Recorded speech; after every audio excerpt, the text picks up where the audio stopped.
ഏ നല്ല സൗണ്ട് ഇല്ലേ?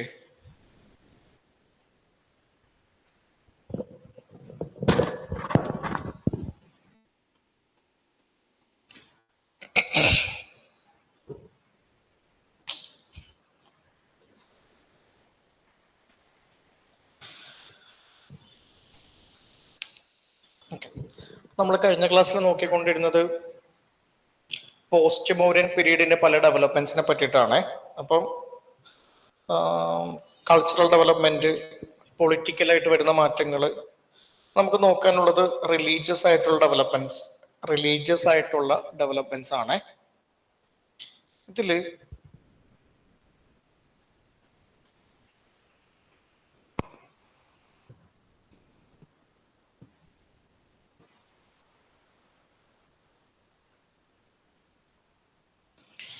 ആര്യൻസ് ഇന്ത്യയിൽ വരുന്ന സമയത്താണ്, അതായത് 1500 BC-യിലാണ്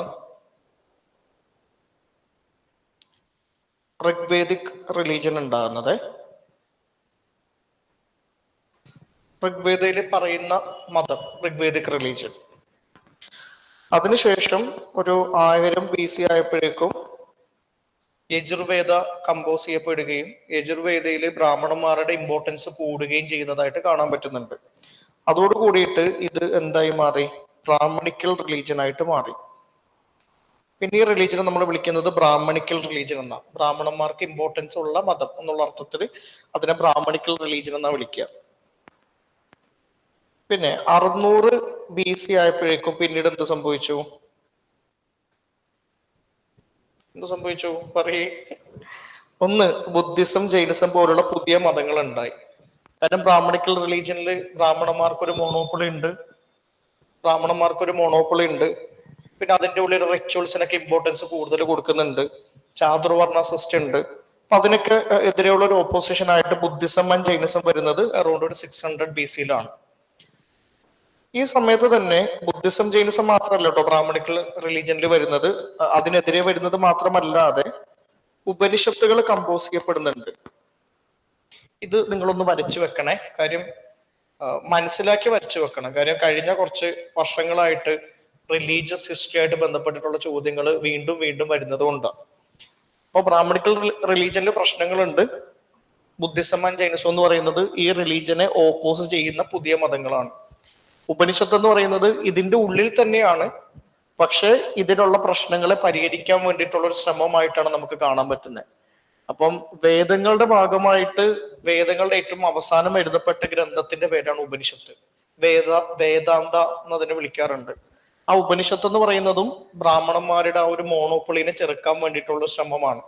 കർമ്മത്തിനല്ല ഇമ്പോർട്ടൻസ് കൊടുക്കേണ്ടത്, ജ്ഞാനത്തിനാണെന്നൊക്കെ പറയുന്നത് വഴി ബ്രാഹ്മണിക്കൽ റിലീജിയന്റെ ഉള്ളിൽ ഇന്റേണലി റീഫോംസ് കൊണ്ടുവരാനായിട്ട് വേദത്തിന്റെ ഉള്ളിൽ തന്നെ എഴുതിയ ഒരു ഗ്രന്ഥത്തിന്റെ പേരാണ് ഉപനിഷത്ത്. ഇനി 600 BC കഴിഞ്ഞു. പിന്നെ 300 BC ആകുമ്പോഴേക്ക് എന്ത് സംഭവിച്ചു? ബുദ്ധിസം, ജൈനിസം ഭയങ്കരമായിട്ട് ഫ്ലറിഷ് ചെയ്തു. അശോകനെ പോലുള്ള ആളുകളുടെ സപ്പോർട്ട് കിട്ടിയതോട് കൂടിയിട്ട് ബുദ്ധിസം നല്ലോണം ഫ്ലറിഷ് ചെയ്തു. ബ്രാഹ്മണിക്കൽ റിലീജിയൻ മൊത്തത്തിൽ, ഞാൻ ഉപനിഷത്തിന് മാത്രമല്ല പറയുന്നത്, ബ്രാഹ്മണിക്കൽ റിലീജിയൻ മൊത്തത്തിൽ ഒരു ഡിക്ലൈനിലോട്ട് പോകുന്നതായിട്ട് കാണാൻ പറ്റുന്നുണ്ട്. കാര്യം ബുദ്ധിസം ഇന്ത്യയിലെ ഏറ്റവും കൂടുതൽ ആളുകൾ ഫോളോ ചെയ്യുന്ന ഒരു മതമായിട്ട് മാറുമ്പം സ്വാഭാവികമായിട്ടും ബ്രാഹ്മണിക്കൽ റിലീജിയന്റെ ഇമ്പോർട്ടൻസ് ഇന്ത്യയിൽ കുറഞ്ഞു വരുന്നുണ്ട്. ഇനി ഇതിനുശേഷം 200 BC അല്ലെങ്കിൽ 150 BC സമയം നമ്മളതിനെ വിളിക്കുന്നത് പോസ്റ്റ് മൗര്യൻ പീരീഡ് എന്നാണ്. ഇപ്പൊ നമ്മൾ സംസാരിക്കുന്ന കാലഘട്ടം പോസ്റ്റ് മൗര്യൻ പീരീഡ്. ഈ പീരീഡിൽ ബുദ്ധിസത്തിലും പുതിയ ഡെവലപ്മെന്റ് ഉണ്ടാകുന്നുണ്ട്, ബ്രാഹ്മണിക്കൽ റിലീജിയനിലും പുതിയ ഡെവലപ്മെന്റ് ഉണ്ടാകുന്നുണ്ട്. ബുദ്ധിസത്തിൽ ഉണ്ടാകുന്ന ഡെവലപ്മെന്റ് എന്താന്ന് വെച്ച് കഴിഞ്ഞാല് മഹായന ബുദ്ധിസം എന്ന് പറയുന്ന ഒരു പുതിയ ബുദ്ധിസ്റ്റ് ഫോം ഡെവലപ്പ് ചെയ്യുന്നുണ്ട്. അങ്ങനെ വരാനുള്ള റീസൺ എന്ന് പറയുന്നത് ഗ്രീക്കുകാരായിട്ടുള്ള ആളുകളൊക്കെ ഇന്ത്യയിലോട്ട് വരുന്നു. അവരുടെ ഇൻഫ്ലുവൻസ് ഒക്കെ കൂടിക്കൊണ്ടായിരിക്കാം.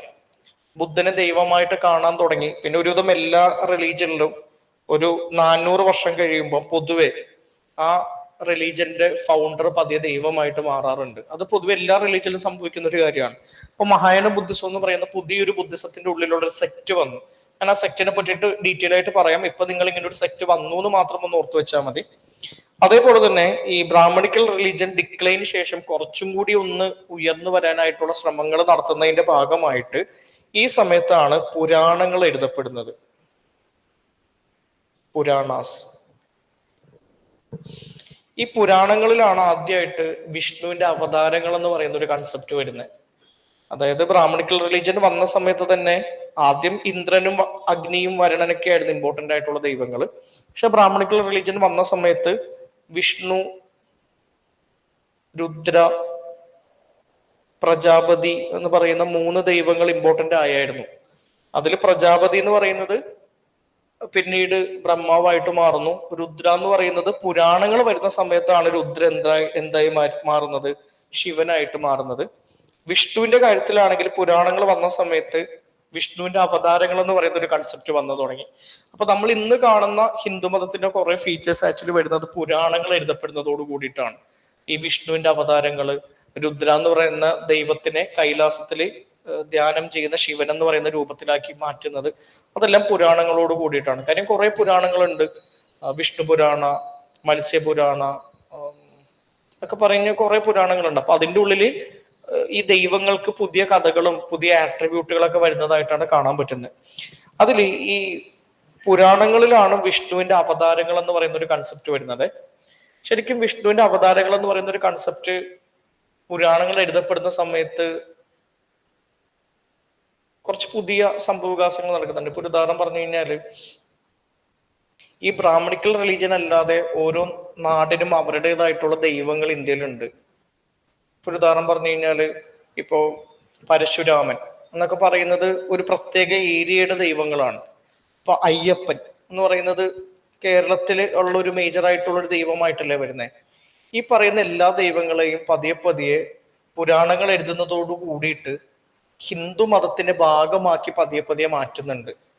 ഇപ്പൊ ഒരു ഉദാഹരണം പറഞ്ഞു കഴിഞ്ഞാൽ, പരശുരാമൻ എന്ന് പറയുന്ന ഒരു കേരളത്തിലൊരു ദൈവം ഉണ്ടെന്ന് വിചാരിക്കേ. കേരളത്തിൽ ഇൻഡിപെൻഡന്റ് ആയിട്ട് ഇവിടെ ഉള്ള ആളുകൾ ആരാധിക്കുന്ന ഒരു ദൈവമാണെങ്കിൽ ആ ദൈവം വിഷ്ണുവിന്റെ അവതാരമാണെന്ന് പറഞ്ഞിട്ട് ആ ദൈവത്തിന് ഇവർ അപ്രോപ്രിയേറ്റ് ചെയ്യുക. അപ്പം അത് എന്താ, ഹിന്ദുമതത്തിന്റെ ഭാഗമായിട്ട് പരശുരാമൻ പോകുന്നതോട് കൂടിയിട്ട് പരശുരാമനെ ആരാധിക്കുന്ന ആളുകളും ആ മതത്തിന്റെ ഭാഗമായിട്ട് മാറുമല്ലോ. അപ്പം അയ്യപ്പനെ തന്നെ നിങ്ങൾ ചിന്തിച്ചാൽ മതി. അയ്യപ്പൻ എന്ന് പറയുന്നത് ശരിക്കും ഒരു ട്രൈബൽ കോഡാണ്. അയ്യപ്പന്റെ ഒരു ഒറിജിൻ നോക്കിക്കഴിഞ്ഞാൽ അതൊരു ട്രൈബൽ കോഡായിട്ടാണ് നമുക്ക് ഹിസ്റ്ററിയിൽ കാണാൻ പറ്റുന്നത്. ആ അയ്യപ്പൻ എന്ന് പറയുന്നതിനെ വിഷ്ണുവിന്റെയും ശിവന്റെയും ഒരു കൂടിച്ചേരലിന്റെ ഭാഗമായിട്ട് ചിത്രീകരിക്കുക വഴി എന്താ സംഭവിക്കുന്നത്, വിഷ്ണുവും ശിവന്റെയും ഭാഗമായിട്ട് ഹിന്ദുമതത്തിന്റെ ഭാഗമായിട്ട് അയ്യപ്പൻ മാറി. അപ്പൊ അയ്യപ്പൻ ആരാധിക്കുന്ന കുറെ ലോക്കലായിട്ടുള്ള ഇൻഡിപെൻഡന്റ് ആയിട്ടുള്ള കുറച്ച് ആളുകൾ ഉണ്ടെങ്കിൽ അയ്യപ്പൻ ശിവ കൾട്ടിന്റെയും വിഷ്ണു കൾട്ടിന്റെയും ഭാഗമായി ഹിന്ദുമതത്തിലോട്ട് അയ്യപ്പൻ പോയതോട് കൂടിയിട്ട് ആരാധിക്കുന്ന ആളുകളും ആ മതത്തിലോട്ട് പോയി. അപ്പൊ പുരാണങ്ങളിൽ ഈ അവതാരം കൊണ്ടുവരിക വഴി ഇതേപോലത്തെ ലോക്കലായിട്ടുള്ള ട്രഡീഷൻസിനെയൊക്കെ ഹിന്ദുമതം അസിമിലേറ്റ് ചെയ്തു എന്നാ പറയാറ്. ഹിന്ദുമതത്തിന്റെ ഏറ്റവും വലിയ ഒരു ഡെവലപ്മെന്റ്, ഒരു ഗ്രോത്ത് നടക്കുന്ന ഒരു കാലഘട്ടം പുരാണങ്ങൾ എഴുതുമ്പോഴാണ്. കാര്യം ഈ ലോക്കലായിട്ടുള്ള ദൈവങ്ങളെല്ലാം ഹിന്ദുമതത്തിന്റെ ഭാഗമാവുകയും ആ ലോക്കൽ ഗോഡിനെ ആരാധിക്കുന്ന ആളുകൾ മതത്തിലോട്ട് പോകുന്ന രൂപത്തിൽ മാറുന്നുണ്ട്. അപ്പൊ പുരാണങ്ങളാണ് പിന്നീട് ഹിന്ദുമതത്തിന് വീണ്ടും ഡെമോക്രാറ്റൈസ് ചെയ്യുന്നത്, വീണ്ടും അതിന്റെ ഒരു ഇമ്പോർട്ടൻസ് കൂട്ടുന്നത് പുരാണങ്ങൾ എഴുതുന്നതോട് കൂടിയിട്ടാണ്. ഇപ്പൊ കൃഷ്ണൻ എന്ന് പറയുന്നത് ശരിക്കും പറഞ്ഞാൽ ഒരു പെർട്ടിക്കുലർ ട്രൈബിന്റെ ദൈവമായിരുന്നു. ആ ദൈവത്തിനെ ഈ സമയത്ത് മഹാഭാരതത്തിൽ ഡെവലപ്മെന്റ് ഒക്കെ ഈ സമയത്ത് നടക്കുന്നുണ്ട്. അർജുനന്റെ തേരാളിയായിട്ട് മാറ്റുകയും ഭഗവത്ഗീത എന്ന് പറയുന്ന ബുക്കിലൂടെ കർമ്മം ചെയ്യാനായിട്ട് യുധിഷ്ഠിരനോട് പറയുകയും ചെയ്തു എന്നൊക്കെ പറഞ്ഞിട്ട് ഒരു അവതാര പിറവിയാക്കി മാറ്റുന്നത് ഈ സമയത്താണ്. അപ്പം ശരിക്കും ഹിസ്റ്റോറിയൻസ് പറയുന്നത് ഈ അവതാരങ്ങൾ എന്ന് പറയുന്നത് ആ സമയത്തുള്ള ബ്രാഹ്മണന്മാര് ലോക്കൽ ഗോഡ്സിനെ ഹിന്ദുമതത്തിലോട്ട് കൊണ്ടുവരാൻ വേണ്ടിയിട്ട് നടത്തിയൊരു ശ്രമത്തിന്റെ ഭാഗമാണ് ഈ അവതാരങ്ങൾ എന്നുള്ളതാണ് ഹിസ്റ്റോറിയൻസിന്റെ അഭിപ്രായം കേട്ടോ.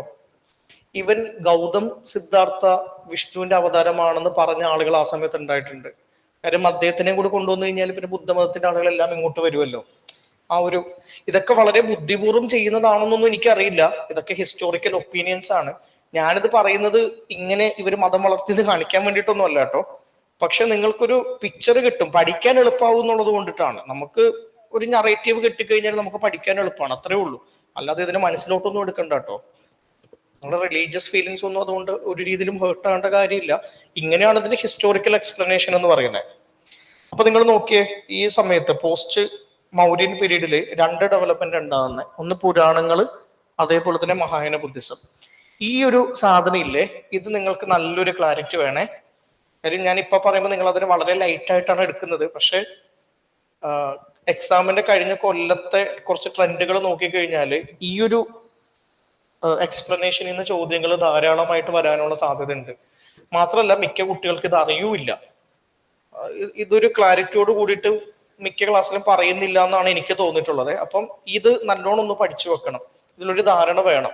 ഇതായിട്ട് ബന്ധപ്പെട്ട് എന്ത് ചോദ്യങ്ങൾ വന്നാലും നമുക്ക് ഈ ഒരു ബോധമുണ്ടെങ്കിൽ, ധാരണ ഉണ്ടെങ്കിൽ നമുക്ക് അതിന്റെ ഉത്തരത്തിലൂടെ എത്താനും പറ്റും. അതുകൊണ്ടാണ് കഴിഞ്ഞ കൊല്ലം ഉപനിഷത്തിനെ പറ്റിയിട്ട് ചോദ്യം ഉണ്ടായിരുന്നു, പുരാണങ്ങളെ പറ്റിയിട്ട് ചോദ്യം ഉണ്ടായിരുന്നു. വളരെ എളുപ്പമുള്ള ചോദ്യങ്ങളാണ് വന്നത്. നമ്മളൊന്ന് പഠിച്ചിരുന്നു കഴിഞ്ഞാൽ കാര്യങ്ങൾ ശരിയായി പോകും. അപ്പൊ നിങ്ങൾ നോക്കുക, റിലീജിയസ് ഡെവലപ്മെന്റ് ആയിട്ട് രണ്ട് കാര്യങ്ങൾ, ഒന്ന് മഹായാന ബുദ്ധിസം, പിന്നെ വൈഷ്ണവിസം. ഈ വൈഷ്ണവിസം വരുന്നത് ഞാൻ പറഞ്ഞല്ലോ, പുരാണങ്ങളിൽ വിഷ്ണുവിന്റെ അവതാരങ്ങൾ എന്ന് പറയുന്ന ഒരു കൺസെപ്റ്റ് വരുന്നതോട് കൂടിയിട്ടാണ് വിഷ്ണുവിനെ ആരാധിക്കുന്നത് കുറെ കൂടി ഡോമിനന്റ് ആയിട്ട് മാറുന്നത്. ഇത് വരച്ചെടുത്തില്ലേ?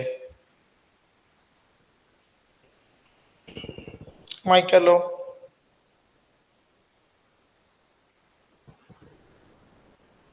അപ്പൊ പുരാണങ്ങളില് വിഷ്ണുവിനെ ആരാധിച്ചു തുടങ്ങുകയും വിഷ്ണുവിന്റെ അവതാരങ്ങൾ വന്നു എന്ന് പറയുന്നത് അത് കൃത്യമായിട്ട് മെറ്റീരിയലിസ്റ്റിക്കലിയും റിഫ്ലക്റ്റഡ് ആകുന്നുണ്ട്.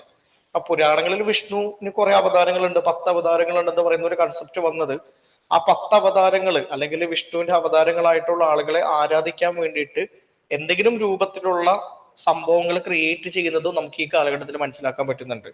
അങ്ങനെ നമുക്ക് ഏറ്റവും ആദ്യമായിട്ട് കിട്ടിയൊരു തെളിവാണ് ബസ്നാഗർ എന്ന് പറയുന്ന ഒരു സ്ഥലം. ബസ്നാഗർ, ഇന്നത്തെ വിദിഷ എന്ന് പറയുന്ന സ്ഥലം, MP ഒരു സ്ഥലമാണ് ബസ്നാഗർ. ഈ ബസ്നാഗറില് ഇന്തോ ഗ്രീക്ക് രാജാവായിട്ടുള്ള ഹീലിയോഡോറസ്,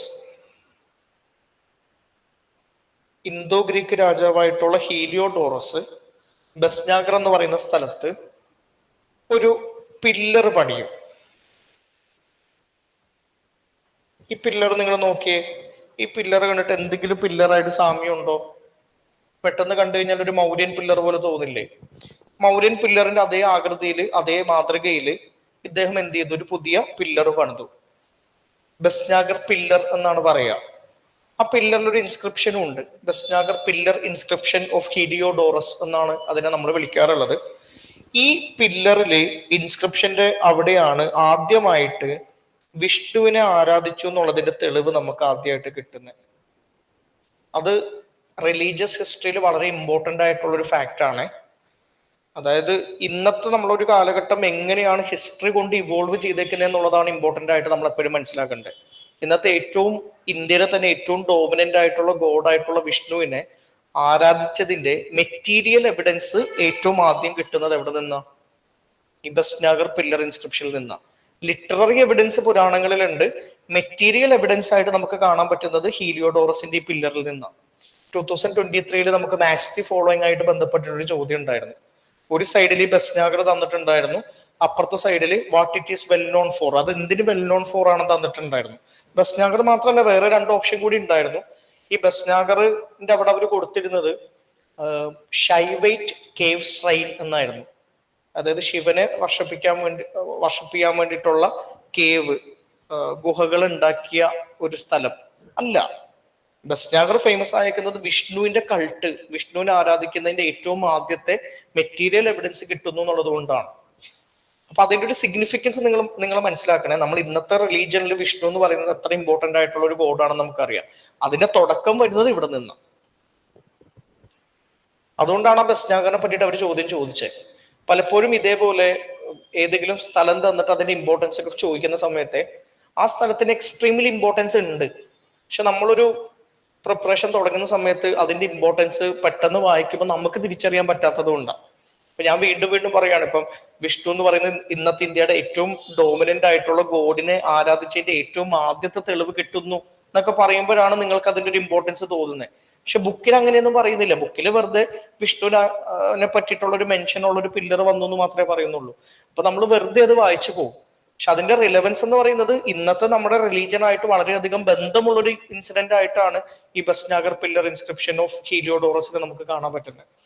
അപ്പം വിഷ്ണു എന്ന് പറയുന്ന ഒരു കൾട്ട്, വിഷ്ണുവിനെ ആരാധിക്കുന്ന ഒരു സമ്പ്രദായം തുടങ്ങുന്നത് ഈ സമയം മുതലാണ്. അതാണ് അതിന്റെ ഏറ്റവും ഇമ്പോർട്ടന്റ് ആയിട്ടുള്ള ഒരു കാര്യം. രണ്ടാമതായിട്ട് ബുദ്ധിസമായിട്ട് ബന്ധപ്പെട്ടിട്ട് മഹായാന ബുദ്ധിസം എന്ന് പറയുന്ന ബുദ്ധിസത്തിന്റെ പുതിയൊരു സെക്ട് ഉണ്ടായി, പുതിയൊരു വിഭാഗം ഉണ്ടായി. ഈ മഹായാന ബുദ്ധിസം വന്നതോട് കൂടിയിട്ട് അവര് പറഞ്ഞു, ഇതിനു മുന്നേ ഉള്ള, അതായത് മഹായാന ബുദ്ധിസം ഫോളോ ചെയ്യാത്ത ആളുകള് അവര് ഹീനായന ബുദ്ധിസം ആണെന്നും ഞങ്ങളാണ് മഹായാന ബുദ്ധിസവും എന്നാണ് ഇവര് വിളിക്കുന്നത്. അതായത് ഇവര് മഹത്തായ ബുദ്ധിസവും മറ്റേത് ഹീനമായത്, താഴ്ന്നത് എന്ന് നമ്മൾ പറയില്ലേ, ആ ഹീനായന ബുദ്ധിസം എന്നാണ് പറയുന്നത്. ഈ ഹിനായന ബുദ്ധിസത്തിന് പക്ഷെ നമ്മൾ അക്കാഡമിക്കലി വിളിക്കുന്നത് തേരവാദ ബുദ്ധിസം എന്നാണ്. രണ്ടും ഒന്ന് തന്നെയാണ്. തേരവാദ ബുദ്ധിസം എന്ന് പറയുന്നതും ഹിനായന ബുദ്ധിസം എന്ന് പറയുന്നതും സെയിം തന്നെയാണ്. മഹായാന ബുദ്ധിസം വന്ന സമയത്ത്, ബുദ്ധിസത്തിന്റെ പുതിയൊരു സെക്ട് വന്ന സമയത്ത് അവര് പണ്ടുള്ള ബുദ്ധന്റെ ഒറിജിനൽ ആയിട്ടുള്ള ടീച്ചിങ്സിന് അനുസരിച്ച ആളുകളെ അവര് ഒരു ഹിനായനയാണ്, പഴയതാണ് എന്നുള്ള അർത്ഥത്തിൽ ഹിനായന ബുദ്ധിസം എന്ന് വിളിച്ചതാണ്. പക്ഷെ അവർ തന്നെയാണ് തേരവാദ ബുദ്ധിസവും. ഇനി ബുദ്ധന്റെ ഒറിജിനൽ ആയിട്ടുള്ള ടീച്ചിങ്സിൽ നിന്ന് കുറച്ച് മാറ്റങ്ങൾ നമുക്ക് മഹായാന ബുദ്ധിസത്തിൽ കാണാൻ പറ്റും. ബുദ്ധന്റെ ഒറിജിനൽ ആയിട്ടുള്ള ടീച്ചിങ്സ് എന്ന് പറയുമ്പോഴേക്കും ബുദ്ധൻ തുടക്കത്തിൽ ദൈവമായിരുന്നു? അല്ല. ബുദ്ധ എന്ന് പറയുന്നത് ബുദ്ധ വാസ് നോട്ട് എ ഗോഡ്. അപ്പൊ ബുദ്ധന്റെ ഒറിജിനൽ പ്രാക്ടീസസിന് അനുസരിക്കുന്ന ആളുകളാണ് ഹിനായന ബുദ്ധിസത്തിന്റെ ആളുകൾ എന്ന് പറയുമ്പോഴേക്കും ബുദ്ധൻ ദൈവമല്ല എന്നുള്ളൊരു കാര്യം നമുക്ക് അങ്ങനെ തന്നെ മനസ്സിലാക്കാൻ പറ്റും. ഇനി ബുദ്ധ എന്ന് പറയുന്നത് ദൈവം അല്ലാത്ത സ്ഥിതിക്ക് ബുദ്ധന്റെ വിഗ്രഹങ്ങളെ ആരാധിക്കുവോ? ഇല്ല. അപ്പൊ നോ ഐഡൽ വർഷിപ്പ്. ദൈവമല്ല, പിന്നെ എന്തിനാ വിഗ്രഹങ്ങൾ ഉണ്ടാക്കുന്നേ? No Idol worship. അതേപോലെ തന്നെ ഈ ബുദ്ധന്റെ ഒറിജിനൽ ടീച്ചിങ്സ് പ്രകാരം റിച്വൽസിന് ഇമ്പോർട്ടൻസ് ഉണ്ടോ? ആചാരം, അനുഷ്ഠാനം ഇല്ല. ഡിസൈസിന് ഇമ്പോർട്ടൻസ് ഉള്ളൂ. ആ ഡിസൈസിന് ഒഴിവാക്കുന്നതിന് ഇമ്പോർട്ടൻസ് ഉള്ളൂ. No rituals. റിച്വൽസ് എന്ന് പറയുന്ന ഒരു സാധനം ചെയ്യാൻ പാടില്ല. അത് ബുദ്ധിസത്തിൽ ഇമ്പോർട്ടന്റ് ആയിട്ടുള്ള കാര്യമാണ്. ഇതിന്റെയൊക്കെ നേരെ ഓപ്പോസിറ്റ് ആണ് എന്ത്? മഹായാന ബുദ്ധിസം എന്ന് പറയുന്നത്. ഇവിടെ ബുദ്ധൻ ദൈവമാണ്, ബുദ്ധനെ ആരാധിക്കാൻ വേണ്ടിയിട്ട് വിഗ്രഹങ്ങൾ പണിയാം, അതേപോലെ തന്നെ റിച്വൽസ് ഒക്കെ ചെയ്യാം. കുറച്ച് റിലീജിയസ് ആയിട്ടുള്ള വലിയൊരു വ്യത്യാസം നമുക്ക് ഇവിടെ കാണാനായിട്ട് പറ്റുന്നുണ്ട്. ഈ മഹായാന ബുദ്ധിസത്തിന്റെ ഒരു മേജർ എമർജൻസ് എന്ന് പറയുന്നത് അറൗണ്ട് ഒരു 200 BC-ലാണ്. അറൗണ്ട് ഒരു 200 BC-ലാണ് കൃത്യമായിട്ട് മഹായാന ബുദ്ധിസം എമർജ് ചെയ്യുന്നത്. അത് കൃത്യമായിട്ട് സ്പ്ലിറ്റ് ചെയ്യുന്നത് കുഷാനാസിന്റെ കീഴിൽ കനിഷ്ക അധികാരത്തിൽ വരുമ്പോൾ 4th ബുദ്ധിസ്റ്റ് കൗൺസിലിന്റെ ഭാഗമായിട്ടാണ്. ഞാൻ കഴിഞ്ഞ ക്ലാസ്സിൽ ഓൾറെഡി അത് പറഞ്ഞിട്ടുണ്ടായി. അപ്പം ഇതാണ് മേജർ ആയിട്ടുള്ള ഡിഫറൻസസ്. ഇവിടെ ബുദ്ധൻ ദൈവമല്ല, ഇവിടെ ദൈവമാണ്.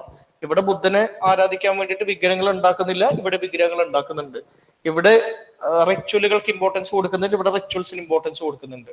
ഇത് ബുദ്ധന്റെ ഒറിജിനൽ ടീച്ചിങ്സിന് അനുസരിക്കുന്ന ആളുകളാണ്. ഇത് പുതിയതായിട്ടുള്ള ഒരു ആശയം കൊണ്ടുവന്ന ആളുകളാണ്. ഇതില് പുതിയൊരു സാധനം കൂടി മഹായാന ബുദ്ധിസത്തിന്റെ ഭാഗമായിട്ട് വന്നേ. അതിന്റെ പേരാണ് ബോധിസത്വ എന്ന് പറയുന്ന ഒരു concept. The concept of Bodhisattva. പണ്ടൊന്നും ഇല്ലാതിരുന്ന പുതിയ ഒരു പേഴ്സണാലിറ്റിയും കൂടി മഹായാന ബുദ്ധിസത്തിന്റെ വരവോട് കൂടിയിട്ട് വരികയാണ്. അവരുടെ പേരാണ് ബോധിസത്വ.